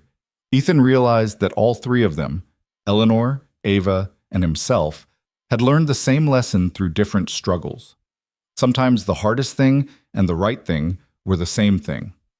Over the following weeks, life began to stabilize into something resembling normalcy. Ava completed her intensive treatment phase and transitioned to outpatient care, coming to the hospital 3 times a week instead of staying overnight. Her improvement continued steadily. The tremors disappeared entirely. Her energy returned, her coordination improved to the point where Dr. Torres cleared her for age-appropriate physical activities. Eleanor threw herself into restructuring the trial program with the same intensity she'd once brought to building the company. She implemented every reform the board had demanded and several they hadn't, determined to create a system that couldn't be manipulated by anyone, including herself. She brought in outside consultants, established an independent ethics board, created transparent criteria for patient selection with multiple levels of review. "I'm building the system I wish had existed when Emma was sick," she told Ethan during one of their increasingly frequent phone calls. "Something fair and responsive and human." Victor Langford, meanwhile, faced federal indictment on 3 counts of healthcare fraud and conspiracy. The investigation had uncovered even more evidence of his systematic sabotage, including financial incentives he'd received from competing pharmaceutical companies to slow Hayes' trial programs. His trial was scheduled for the following spring. Marcus Brennan had already pleaded guilty to lesser charges in exchange for testimony against Victor. He'd been sentenced to 18 months in federal prison and barred from serving on corporate boards for 10 years. The scandal had exposed corruption that went far beyond one trial program, leading to industry-wide reforms in how clinical trials were managed and monitored. Eleanor's case became a catalyst for change that would affect thousands of patients nationwide. But for Ethan, the most meaningful changes were smaller and more personal. Ava's laughter had returned, bright and frequent. She'd started talking about school, about friends, about what she wanted to be when she grew up. She'd asked if she could take swimming lessons next summer. "Of course you can," Ethan had told her, throat tight with gratitude. "You can do anything you want, sweetheart." 3 months after the scandal broke, Eleanor asked if she could visit them at home. Not for any official reason, not to discuss Ava's treatment, just to see them outside the hospital context. Ethan had cleaned the house more thoroughly than he'd ever cleaned anything in his life. Rachel had driven down to help, teasing him mercilessly about his nervousness. "It's not like that," Ethan protested. "She's just coming to visit." "Right," Rachel said, smirking. "You're deep cleaning your bathroom at 10 o'clock at night for a casual visit from someone who's just a friend." "She saved Ava's life. I want the house to look nice." "Keep telling yourself that." Eleanor arrived on a Saturday afternoon in early February, trading her usual designer suits for jeans and a cashmere sweater that probably still cost more than Ethan's car. She looked different without the corporate armor, younger, more relaxed, almost shy. Ava answered the door before Ethan could reach it, practically vibrating with excitement. "Are you Miss Hayes? Daddy said you were coming." Eleanor crouched down to Ava's eye level, a genuine smile transforming her features. "I am. And you must be Ava. I've heard so much about you." "I made you a card," Ava announced, thrusting a piece of construction paper covered in glitter and stickers into Eleanor's hands. "To say thank you for the medicine." Eleanor took the card carefully, studying the crayon drawing of 3 stick figures, one tall with yellow hair labeled Ms. Hayes, one medium-sized labeled Daddy, and one small one labeled Me. Above them, Ava had written in uneven letters, "Thank you for saving my life." "This is beautiful," Eleanor said, her voice suddenly rough. "This is the most beautiful thing anyone's ever given me." "Do you really like it?" Ava asked anxiously. "Daddy said you probably have fancy art because you're important." "This is worth more than all the fancy art in the world," Eleanor said seriously, "because you made it for me. That makes it priceless." Ethan watched the interaction with a swelling feeling in his chest. This was the Eleanor Hayes no one else saw. The woman behind the CEO, vulnerable and genuine and moved by a child's glitter-covered thank you card. They spent the afternoon together, surprisingly comfortable despite the unusual circumstances that had brought them to this point. Eleanor played board games with Ava, patiently losing at Candyland 3 times in a row. She listened to Ava's elaborate stories about school and friends and the rabbit she wanted to adopt. She admired the fantasy novel they'd been reading and promised to get Ava the next book in the series. Over coffee, while Ava watched a movie in the living room, Eleanor and Ethan talked about everything except the scandal. She asked about his work, seemed genuinely interested in his design projects. He asked about her life outside the company, learning she loved classical music and terrible reality TV in equal measure. "No one believes me when I say I watched The Bachelor," Eleanor said, laughing. "But after 12-hour days of pharmaceutical regulations and board meetings, I want to watch beautiful people make terrible decisions in tropical locations." "I won't tell anyone," Ethan promised, grinning. "Your secret is safe with me." I think we're past keeping secrets from each other, Eleanor said, her expression softening. After everything that happened. I suppose we are. They fell into comfortable silence, the kind that only exists between people who've been through something significant together. Ethan thought about how strange this was. 6 months ago, Eleanor Hayes had been an unreachable figure, a name on corporate letterhead. Now she was sitting in his kitchen, drinking coffee and laughing about reality television. Thank you for coming, he said. It means a lot to Ava, to both of us. Thank you for inviting me, Eleanor replied. I've spent the past few months in corporate meetings and legal depositions. She gestured around the modest kitchen toward the living room where Ava was singing along to a Disney movie. This is what it's all about. This is why any of it matters. Before Eleanor left that evening, Ava insisted on showing her the bedroom, particularly the shelf where she'd carefully arranged all her favorite stuffed animals. Eleanor admired each one with appropriate seriousness, nodding along as Ava explained their names and personalities. That's Mr. Whiskers, he's shy. And that's Princess Sparkle, she's very brave. And that's Rabbit. He doesn't have a fancy name because I got him when I was a baby and couldn't talk yet. Rabbit is a perfect name, Eleanor said. Sometimes the simple names are the best ones. At the front door, Ava wrapped her arms around Eleanor's waist in an unexpected hug.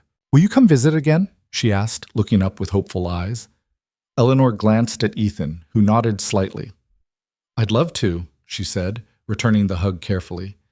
If that's okay with your dad. More than okay, Ethan said. After Eleanor left, Ava chattered excitedly about the visit while Ethan made dinner. She's really nice, Daddy, and she thought my card was priceless. That means it's worth more than $1 million. She's right, Ethan said, stirring pasta sauce. It is priceless. That night, after Ava was asleep, Ethan received a text from Eleanor. Thank you for today. I haven't felt that normal in a very long time. Your daughter is extraordinary. You've done an amazing job raising her. He typed back. She likes you. So do I. Come back anytime. The response came quickly. I will. Soon. Over the following months, Eleanor became a regular presence in their lives. She came for dinner every few weeks, brought books for Ava, listened to Ethan talk about design projects and parenting challenges. They never discussed whether this was friendship or something more. It simply was, evolving naturally without labels or definitions. By spring, Ava had been declared in full remission. The treatment had worked better than anyone dared hope. Dr. Torres called it one of the most successful cases he'd seen, proof that early intervention with the right therapy could completely halt the disease's progression. She's going to live a completely normal life, the doctor said, reviewing Ava's latest scans. No restrictions, no limitations, just regular checkups to monitor for any changes. Ethan had to step out of the examination room because he was crying too hard to pretend he wasn't. 6 months earlier, he'd been watching his daughter die. Now she was cured. The impossible had become reality. Eleanor had been there for the appointment, having asked if she could attend the final evaluation. She found Ethan in the hallway, tears streaming down his face, and without hesitation pulled him into a hug. She's okay, Ethan managed. She's really okay. I know, Eleanor murmured. I know. They stood there for a long moment, holding on to each other, two people who'd fought impossible battles and somehow won. When they finally pulled apart, Eleanor was crying too. Emma would have loved her, she said, would have loved both of you. I wish she could have had this chance, Ethan said. So do I. Every single day. Eleanor wiped her eyes. But maybe that's why I fought so hard for Ava. Maybe Emma's story isn't just about loss. Maybe it's about making sure other families get different endings. You gave us a different ending, Ethan said. You gave us everything. The reforms Eleanor implemented went far beyond what the board demanded. She established a patient advocate position, someone whose sole job was to help families navigate the trial application process. She created a fund to help families with travel and accommodation costs for treatment. She launched an initiative to partner with other pharmaceutical companies to share trial data and resources, expanding access for rare disease patients across the industry. I'm building Emma's legacy, she told Ethan, making sure her death meant something.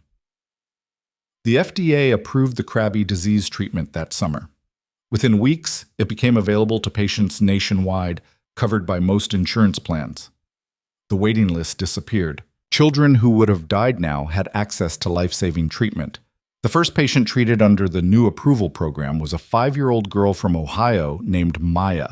Her parents sent Eleanor a thank you card almost identical to the one Ava had made, stick figures and glitter and childish writing that said everything that mattered.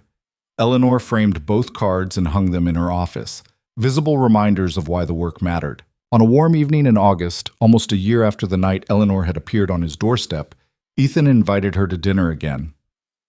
Ava was at a sleepover at a friend's house, her first sleepover ever, a milestone that had made Ethan simultaneously proud and terrified. "She's going to be fine," Eleanor had assured him when he texted her his anxiety.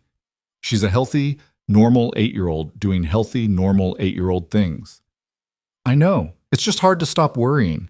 "You're a good father. Worrying comes with the territory." Now they sat on Ethan's back porch, drinking wine and watching the sun set over the neighborhood. The conversation flowed easily, touching on everything and nothing, work and books, and whether Ava should be allowed to get a pet rabbit like she'd been begging for. "Rabbits are actually a lot of work," Eleanor said thoughtfully. "But they're also very sweet. Emma had one when she was Ava's age." "What was its name?" "Snowball. Very original." Eleanor smiled at the memory. Emma loved that rabbit more than anything. When he died, she cried for days, but she said it was worth it because of how much happiness he'd brought her. "Wise kid," Ethan observed. "She was." Eleanor was quiet for a moment. "I think about what she'd say about all of this. About the company, the scandal, Ava. I think she'd be proud that something good came from her death, that other children got to live because I couldn't save her. So she'd be proud of you regardless," Ethan said. "You built something incredible. You helped thousands of families. You changed an entire industry. That's not nothing." "It didn't feel like enough until I met you and Ava," Eleanor admitted. "Until I saw what it actually meant to save one specific life, not just statistics and success rates. You made it real for me." Ethan looked at her, this remarkable woman who'd sacrificed everything to do the right thing, who'd fought her way back from professional destruction, who spent Saturday afternoons losing at Candyland and making it seem like the most important thing in the world. "Eleanor," he said carefully, "what is this? What are we doing?" She met his eyes, and he saw the same question reflected there, the same uncertainty mixed with hope. "I don't know," she said honestly, "but I know I care about you and Ava more than I've cared about anyone in a very long time. I know I think about you constantly. I know coming here makes me happier than anything else in my life." She paused. "What do you want this to be?" Ethan thought about the answer for a long moment, wanting to get it right. "I want it to be real," he said finally. "Not built on gratitude or obligation or anything except actually wanting to be together." "I do want to be together," Eleanor said quietly. "That terrifies me because I'm terrible at relationships and I destroyed the last one I had. But I want this anyway." "I'm pretty terrible at them too," Ethan admitted. "My ex-wife left because motherhood wasn't part of her personal journey, remember?" "We're quite a pair," Eleanor said, laughing softly. "Maybe that's okay. Maybe we can figure it out together." "I'd like that," Eleanor said, then more firmly, "I'd really like that." They sat in the gathering darkness, hands clasped, two wounded people who'd found unexpected healing in each other's company. The future was uncertain. Eleanor's reputation was still rebuilding. Ethan's life was still complicated. There would be challenges and obstacles and people who questioned their relationship's origins. But they'd already faced impossible odds and won. They'd already fought battles that should have destroyed them and emerged stronger. Whatever came next, they'd face it together. In the end, that was what mattered. Not the scandal or the publicity or the opinions of strangers who'd never understand the full story. Just two people who'd chosen each other and one extraordinary little girl who'd brought them together. Sometimes the wrong text message sent to the wrong person at the wrong time turned out to be exactly right. 6 months later, on a crisp February morning, Ethan woke to the sound of Ava singing in her bedroom. Not just humming or quiet singing, but full voice belting out lyrics to some pop song she'd learned at school. He lay there for a moment, letting the sound wash over him, still marveling at the simple miracle of it. A year ago, Ava had barely been able to hold a spoon. Now she was singing, dancing, living the noisy, chaotic life of a healthy 9-year-old. His phone buzzed on the nightstand, a text from Eleanor. "Good morning. Coffee later? I have news." Ethan smiled and typed back, "Always. Your place or mine?" "Mine. There's something I want to show you." Eleanor had moved out of her downtown penthouse 3 months ago, trading it for a house in a neighborhood 20 minutes from Ethan's. The house was smaller than her previous residence, but warmer, with a backyard and a porch swing and rooms that felt lived in rather than showroom perfect. "I'm tired of living in a museum," she'd explained when she told him about the decision. "I want a home." The relationship between them had developed slowly, carefully, both of them aware of the scrutiny it would face. They'd kept it private for months, telling only Rachel and Eleanor's executive assistant. They'd gone on dates in neighboring towns where they were less likely to be recognized, spent quiet evenings at each other's houses, built something real away from cameras and commentary. But secrecy had its limits. Eventually, a photographer had caught them at a restaurant, holding hands across the table while Ava colored on a kids' menu. The photo had appeared online within hours, reigniting all the old speculation about their relationship. This time, though, they'd been ready. Eleanor had released a simple statement. "Ethan Cole and I are in a relationship. It began months after my decision to approve his daughter's treatment and has nothing to do with that decision. We're both private people who value our family time, and we ask for that privacy to be respected." The response had been mixed but less hostile than before. Most people seemed willing to accept that enough time had passed, that whatever had started between them was genuine rather than transactional. There were still critics who insisted Eleanor had acted improperly, but they were drowned out by supporters who pointed to the year of evidence showing Eleanor's decision had been about patient care, not personal interest.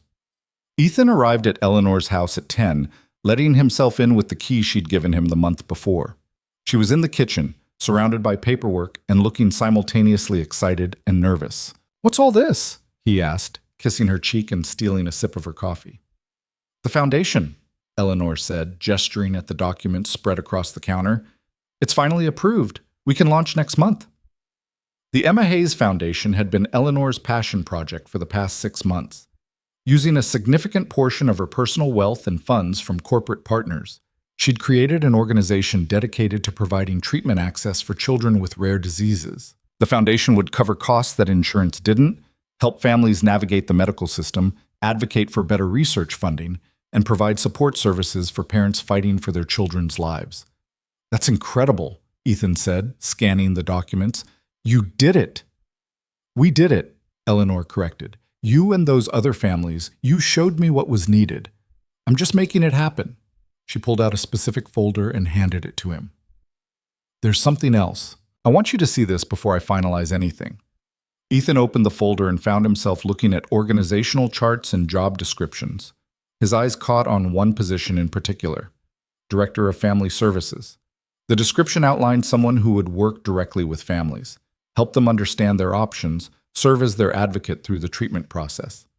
"I want to offer this position to you," Eleanor said quietly. "If you're interested. I know it's a big change from graphic design, but you understand what these families are going through better than anyone. You could make a real difference." Ethan stared at the job description, his mind racing. "Eleanor, I don't have experience in nonprofit work or healthcare administration or you have the most important experience. You've lived it. You know what it's like to fight a system that doesn't care, to feel helpless while your child suffers, to need someone who actually understands." Eleanor moved closer.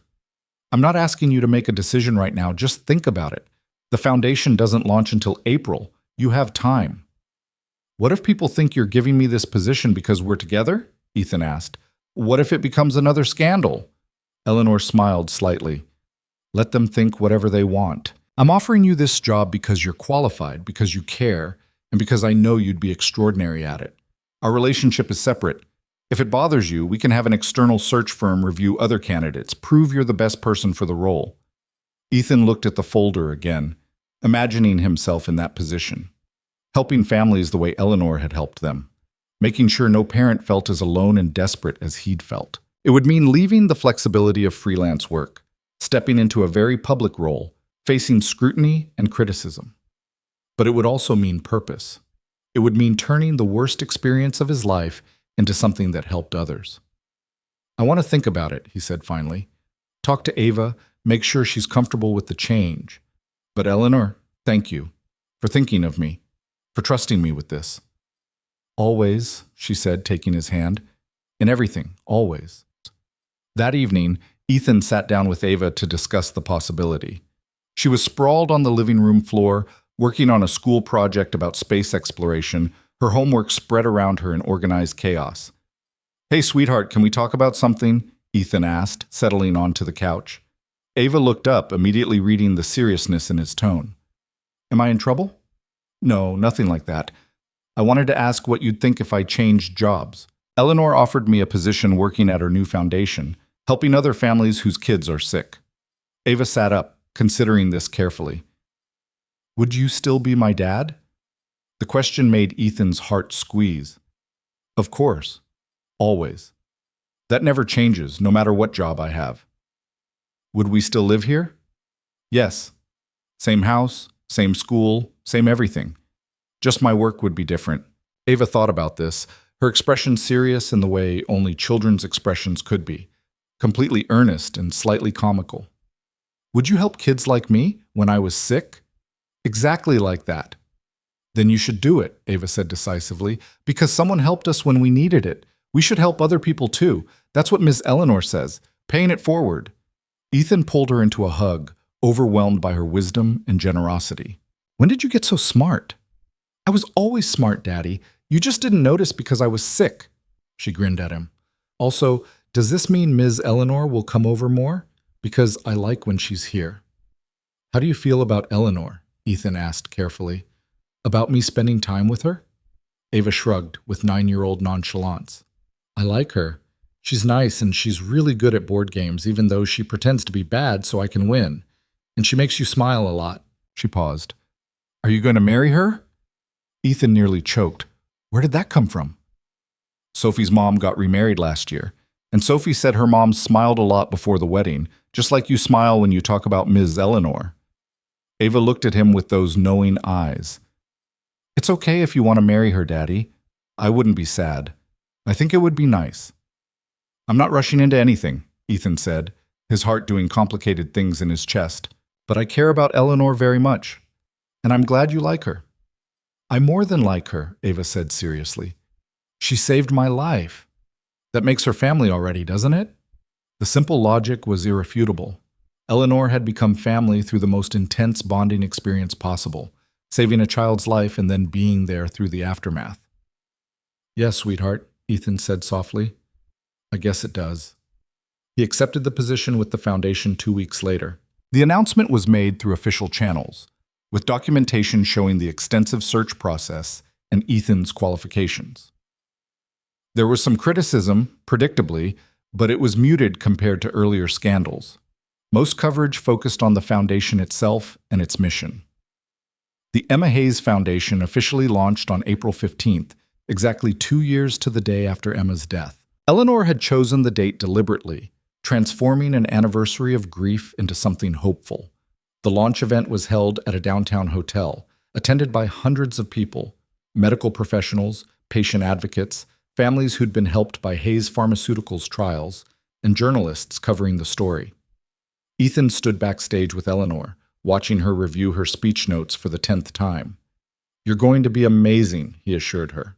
I hate public speaking, Eleanor muttered. Give me a board meeting or a congressional hearing any day. At least those have clear objectives. Your objective here is simple. Tell people about Emma.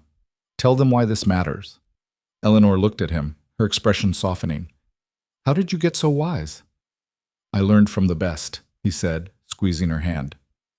When Eleanor took the stage, the room fell silent. She stood at the podium for a moment, looking out at the crowd, visibly gathering her composure. 22 years ago, my sister Emma died from Krabby disease, she began, her voice steady despite the emotion behind it. She was 14 years old, brilliant, funny, kind, everything a big sister could be proud of. And there was nothing I could do to save her. No treatment, no trial, no hope. just watching her fade while I felt completely powerless. She paused, and Ethan could see her fighting back tears. The room was absolutely quiet. I built Hayes Pharmaceutical because of Emma, because I couldn't save her, but I could try to save others. For 20 years, I've worked toward that goal. We've developed treatments, run trials, helped thousands of patients, but I never really understood what it meant, what it felt like from the other side, until I met Ethan and Ava Cole. Eleanor found Ethan in the crowd, held his gaze for a moment. Their story reminded me that behind every patient file, every application, every statistic, there's a family fighting for someone they love. There's a father who hasn't slept in weeks. There's a child who just wants to be normal. There's a mother balancing work and medical appointments and the crushing weight of uncertainty. These aren't abstract cases. They're lives. She turned back to the crowd. The Emma Hayes Foundation exists to help those families, to make sure no parent feels as alone as I felt watching Emma die, to ensure that access to treatment isn't determined by wealth or connections or luck, but by medical need and human compassion. We'll cover costs that insurance won't. We'll help navigate complex medical systems. We'll advocate at every level for better research, better access, better outcomes. Eleanor's voice grew stronger. Emma's death was the worst thing that ever happened to me. But maybe, it can also be the catalyst for something good. Maybe other families can have different endings because of what we learned from her loss. That's what this foundation represents. That's what we're building in her name. The applause was thunderous. People stood, wiping their eyes, moved by Eleanor's raw honesty. Ethan watched her accept the ovation with quiet grace and felt pride swell in his chest. After the speeches and presentations, after the networking and photos and interviews, Ethan found Eleanor on the hotel's rooftop terrace, looking out over the city lights. "You did it," he said, joining her at the railing. "Emma would be so proud." "I hope so," Eleanor said. "I really hope so." They stood in comfortable silence for a while, the noise of the party muted by distance and glass doors. "There's something I need to tell you," Eleanor said eventually. "The board approached me last week. They want me to step down as CEO." Ethan felt his stomach drop. "What? Why? After everything?" "Not as punishment," Eleanor interrupted. "As transition. They think the company needs fresh leadership to move past the scandal completely. They're offering me chairman of the board instead, oversight role, less day-to-day management, and they want me to focus on the foundation full-time." "What did you tell them?" "That I'd think about it." Eleanor turned to face him.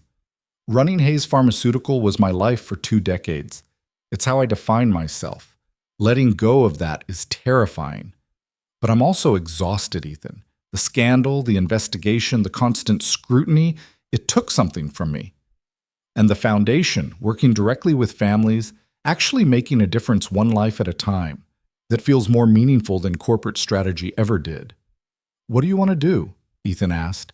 Eleanor smiled. "I want to accept their offer. I want to run the foundation with you. I want to spend more time with Ava, watching her grow up healthy and strong. I want to build a life that's about more than board meetings and stock prices." She hesitated. "I want to build a life with you, if you want that too." Ethan's heart hammered against his ribs. This was it. The moment where everything became real, where they stopped dancing around what this was and named it clearly. "I want that," he said, "more than anything. Even though it means staying in the public eye? Even though people will always question how we got together, will always have opinions about us." "Let them have opinions," Ethan said. "We know the truth. Ava knows the truth. That's enough." Eleanor kissed him then, gentle and certain, a promise of the future they were choosing together. When they pulled apart, she was smiling. "I told the board I'd give them my answer next month, but I think I already know what it is." "The foundation is lucky to have you," Ethan said. "We're lucky to have each other." The transition happened over the summer. Eleanor stepped down as CEO in June, taking the chairman position and shifting her primary focus to the foundation. The new CEO was Dr. Sarah Chen, the former chief medical officer who'd worked closely with Eleanor for years and shared her vision for patient-centered care. The change was covered extensively by business media, most of it positive. Eleanor Hayes stepping back from daily operations to focus on philanthropy made sense narratively. The CEO who'd been brought down by scandal was now dedicating herself to helping others. It was redemption arc that satisfied people's need for tidy endings. But for Eleanor, it wasn't about redemption or public perception. It was about finally aligning her work with what mattered most.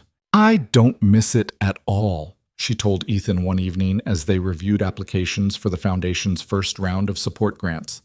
"I thought I would. I thought I'd feel lost without the company. But this," she gestured at the files spread across her dining room table, "this is what I was meant to do." They were working together at the foundation now, Eleanor as executive director and Ethan as director of family services. They'd hired a small but dedicated staff, people who believed in the mission and understood the urgency. In its first 6 months, the foundation had helped 43 families access treatment, providing over $2 million in financial support and countless hours of advocacy. Every case mattered, but some hit particularly close to home. In August, they received an application from a family in Oregon, a 6-year-old boy named Daniel with Krabbe disease, the same illness Ava had survived. His parents had been fighting for trial access for 5 months with no success. "I want to handle this one personally," Eleanor said, reading through Daniel's file with an intensity Ethan recognized. "Are you sure? It might be hard being so directly involved." "That's exactly why I need to do it," Eleanor said. "Emma didn't get this chance. Ava did. Daniel should too. I need to make sure he does." Within 2 weeks, Daniel was approved for treatment at Hayes Pharmaceutical, with the foundation covering all costs not addressed by insurance. His parents sent a video message thanking Eleanor, the mother crying too hard to speak, the father saying over and over, "You saved our son. You saved our boy." Eleanor watched the video 3 times, crying each time, then called Ethan into her office. "This is it," she said. "This is what Emma's life meant. Every child we help, every family we support, that's her legacy. That's how her death wasn't meaningless." "It was never meaningless," Ethan said gently. "But yes, this is a beautiful way to honor her." By fall, the foundation had helped over 60 families. The stories poured in, parents thanking them for giving their children a chance, doctors praising the support services that made treatment possible, patients sending drawings and letters expressing gratitude in crayon and glitter. Eleanor framed several of these letters, hanging them in the foundation's office alongside Ava's original thank you card. "These are why we do this," she told new staff members during orientation. "Every single one of these represents a life that matters, a family that deserves hope." In October, on a Saturday afternoon unseasonably warm for autumn, Ethan and Eleanor took Ava to the park. She ran ahead to the playground, completely healthy and energetic, her laughter carrying across the grass. "I have something for you," Eleanor said, pulling a small box from her jacket pocket. Ethan's heart started racing. "Eleanor, let me say this," she interrupted, opening the box to reveal a simple gold ring. "2 years ago, you sent me a text message by mistake. The worst text message at the worst time to the worst possible person. And it changed my life completely. You showed me what really matters. You gave me purpose beyond corporate success. You and Ava became my family when I didn't even know I needed one." Her eyes filled with tears, but she was smiling. "I know this is complicated. I know people will talk. I know there are 1,000 reasons to wait or to question whether this is smart. But I also know I love you, Ethan Cole. I love your strength and your heart and your terrible jokes and the way you parent Ava with such complete devotion.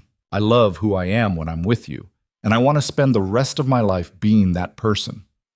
Ethan couldn't speak. His throat was too tight, his eyes too blurred with tears. "I'm not expecting you to answer right now," Eleanor continued. "I just wanted you to know." "Yes," Ethan managed. "Yes, absolutely yes." Eleanor blinked. "Really? You don't want to think about it?" "I've been thinking about it for months," Ethan said, pulling her close. "I love you too. I love how fierce you are, how dedicated, how you've turned pain into purpose.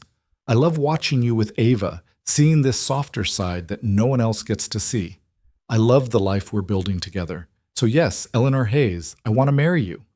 He kissed her then, deeply and thoroughly, right there in the middle of the park, while Ava played on the swings and strangers walked their dogs and the world continued around them.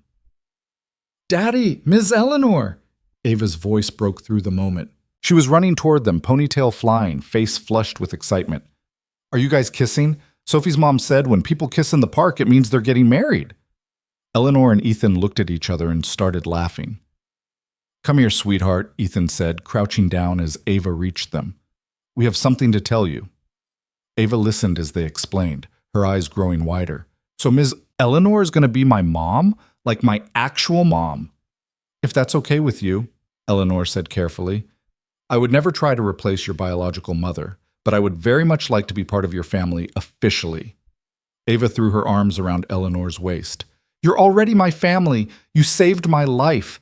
That makes you more my mom than anyone. She pulled back, suddenly serious. Can I call you Mom instead of Ms. Eleanor? Eleanor's face crumpled. She knelt down, pulling Ava into a proper hug.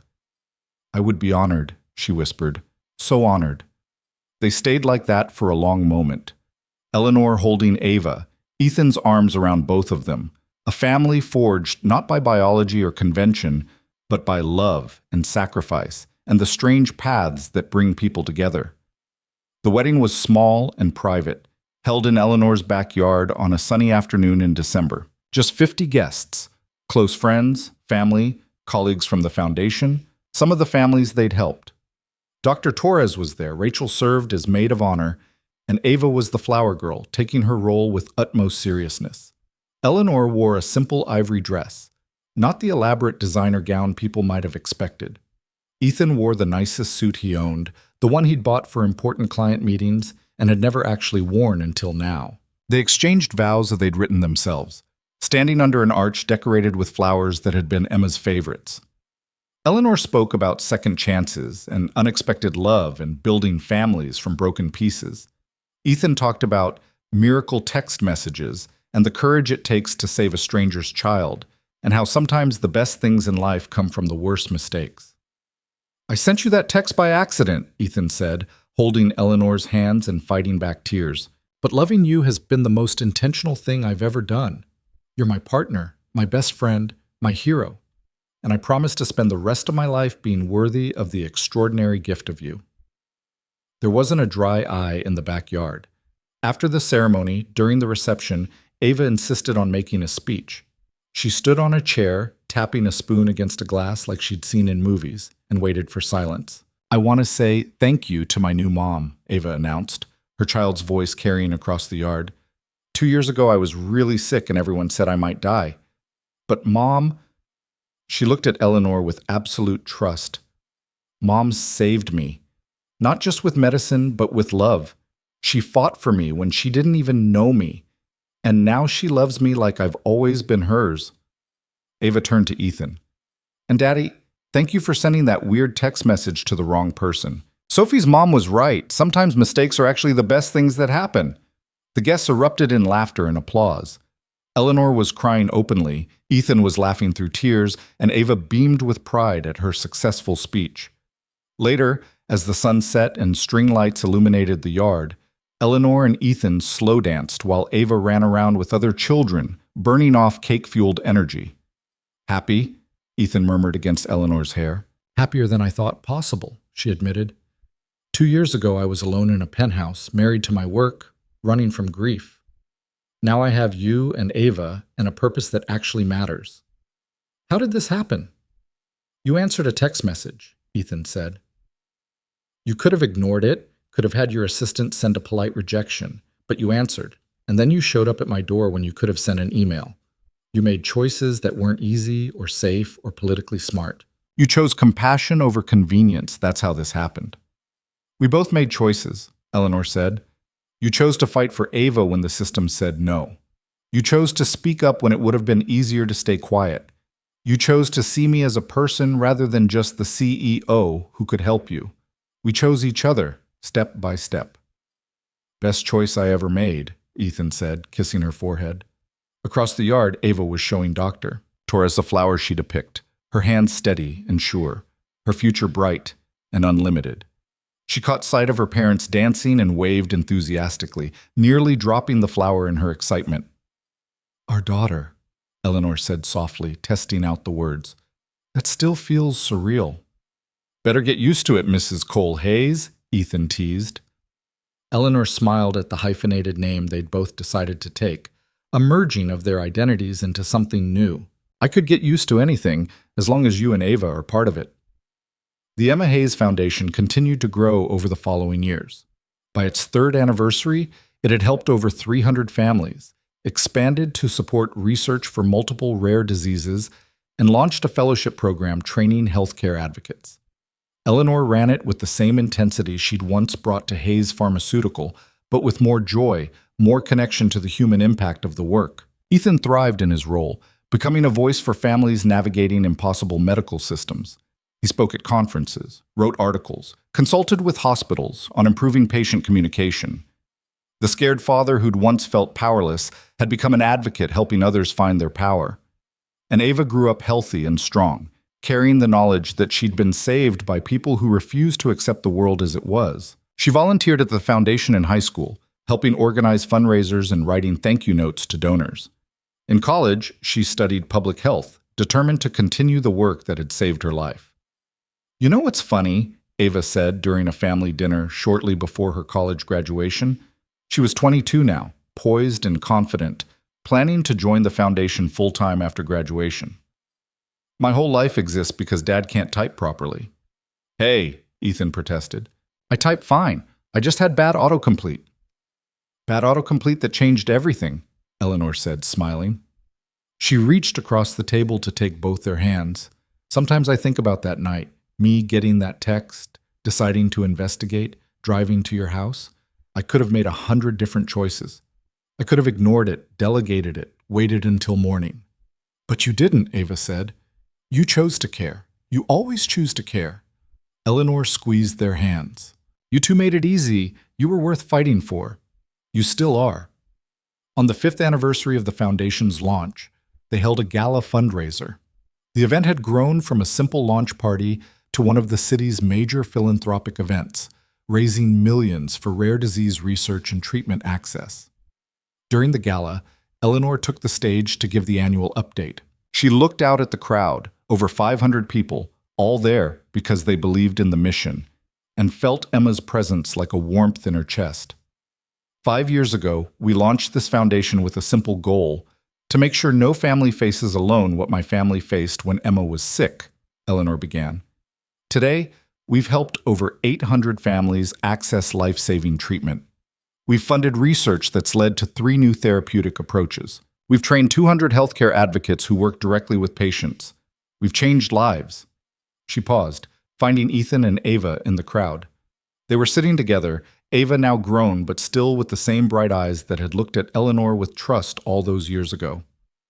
"But numbers don't tell the whole story," Eleanor continued. "The real story is in the individual lives. Children like my daughter Ava, who survived because someone refused to let bureaucracy be more important than compassion. The real story is in families like ours, built from crisis and choice and love. The real story is that sometimes the worst things that happen to us can become the catalyst for the best things we do." The applause was long and heartfelt. After the speech, families they'd helped over the years came up to thank Eleanor, to show her photos of their healthy children, to tell her how the foundation had changed their lives. A woman approached with a 7-year-old girl who looked remarkably like Ava had at that age. "This is Maya," the woman said. "She was in the first group of patients treated after the Krabby therapy was approved. She's completely healthy now, thanks to what you built." Eleanor knelt down to Maya's level. "I'm so glad you're well," she said sincerely. Maya held out a folded piece of paper. "I made you a card. My mom said you like cards." Eleanor opened it to find another stick figure drawing. A woman with yellow hair, a little girl, and the words, "Thank you for saving me," written in careful letters. She looked up at Ethan across the room and held up the card. He smiled, understanding immediately. Another life saved, another family helped, another chapter in the ongoing story of turning pain into purpose. That night, after the gala ended and they'd returned home, Eleanor and Ethan stood in their bedroom, exhausted but content. They'd moved into a larger house 2 years ago, one with space for Ava when she visited from college, for the home office where they both worked some evenings, for the life they'd built together.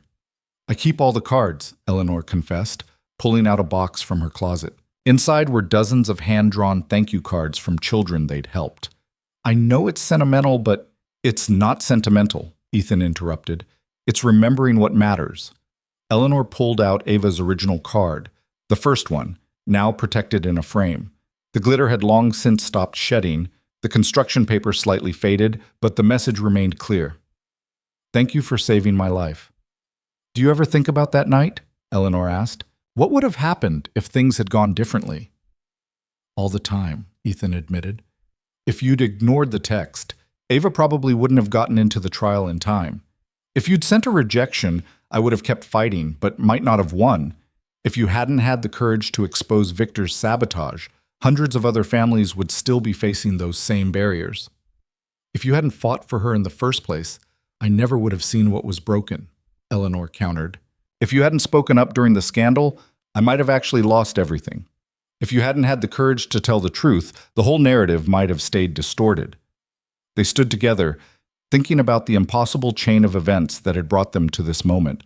A misdirected text message, a late-night visit, a CEO willing to sacrifice her career for what was right, a father willing to fight publicly for the woman who'd saved his child, a love that grew from crisis and was strengthened by shared purpose. I don't believe in fate, Eleanor said quietly, but I believe in choices. And I believe every choice we made, even the mistakes, especially the mistakes, led us here, to this life, to this family, to this work that actually matters. The best mistake I ever made, Ethan agreed, pulling her close. The best night I ever answered my phone. They held each other in the quiet of their bedroom, two people who'd found each other through impossible circumstances and built something beautiful from the wreckage.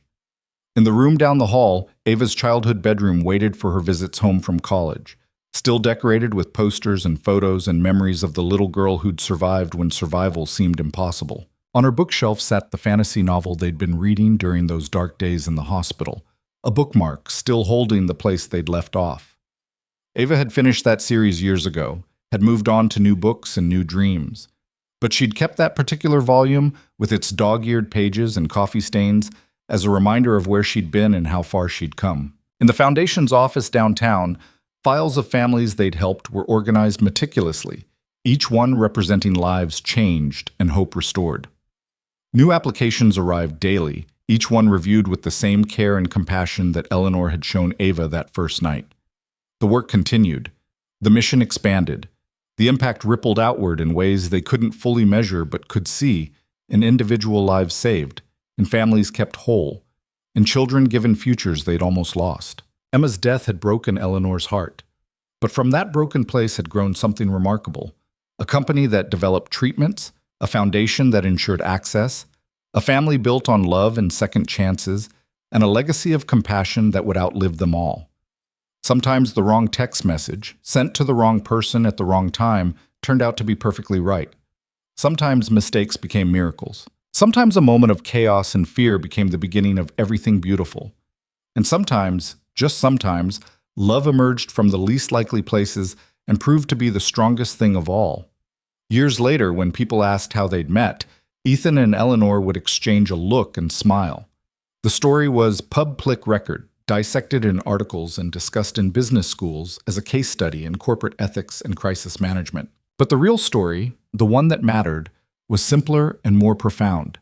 It was about two wounded people who'd found healing in helping others, about a child who'd survived and grown into a remarkable woman dedicated to ensuring other children had the same chance, about a foundation built on loss that created hope for hundreds of families. It was about choosing compassion over convenience, courage over safety, love over fear. It was about a text message that should have been a disaster becoming the best thing that ever happened to all of them. And in the end, that was the only story that really mattered.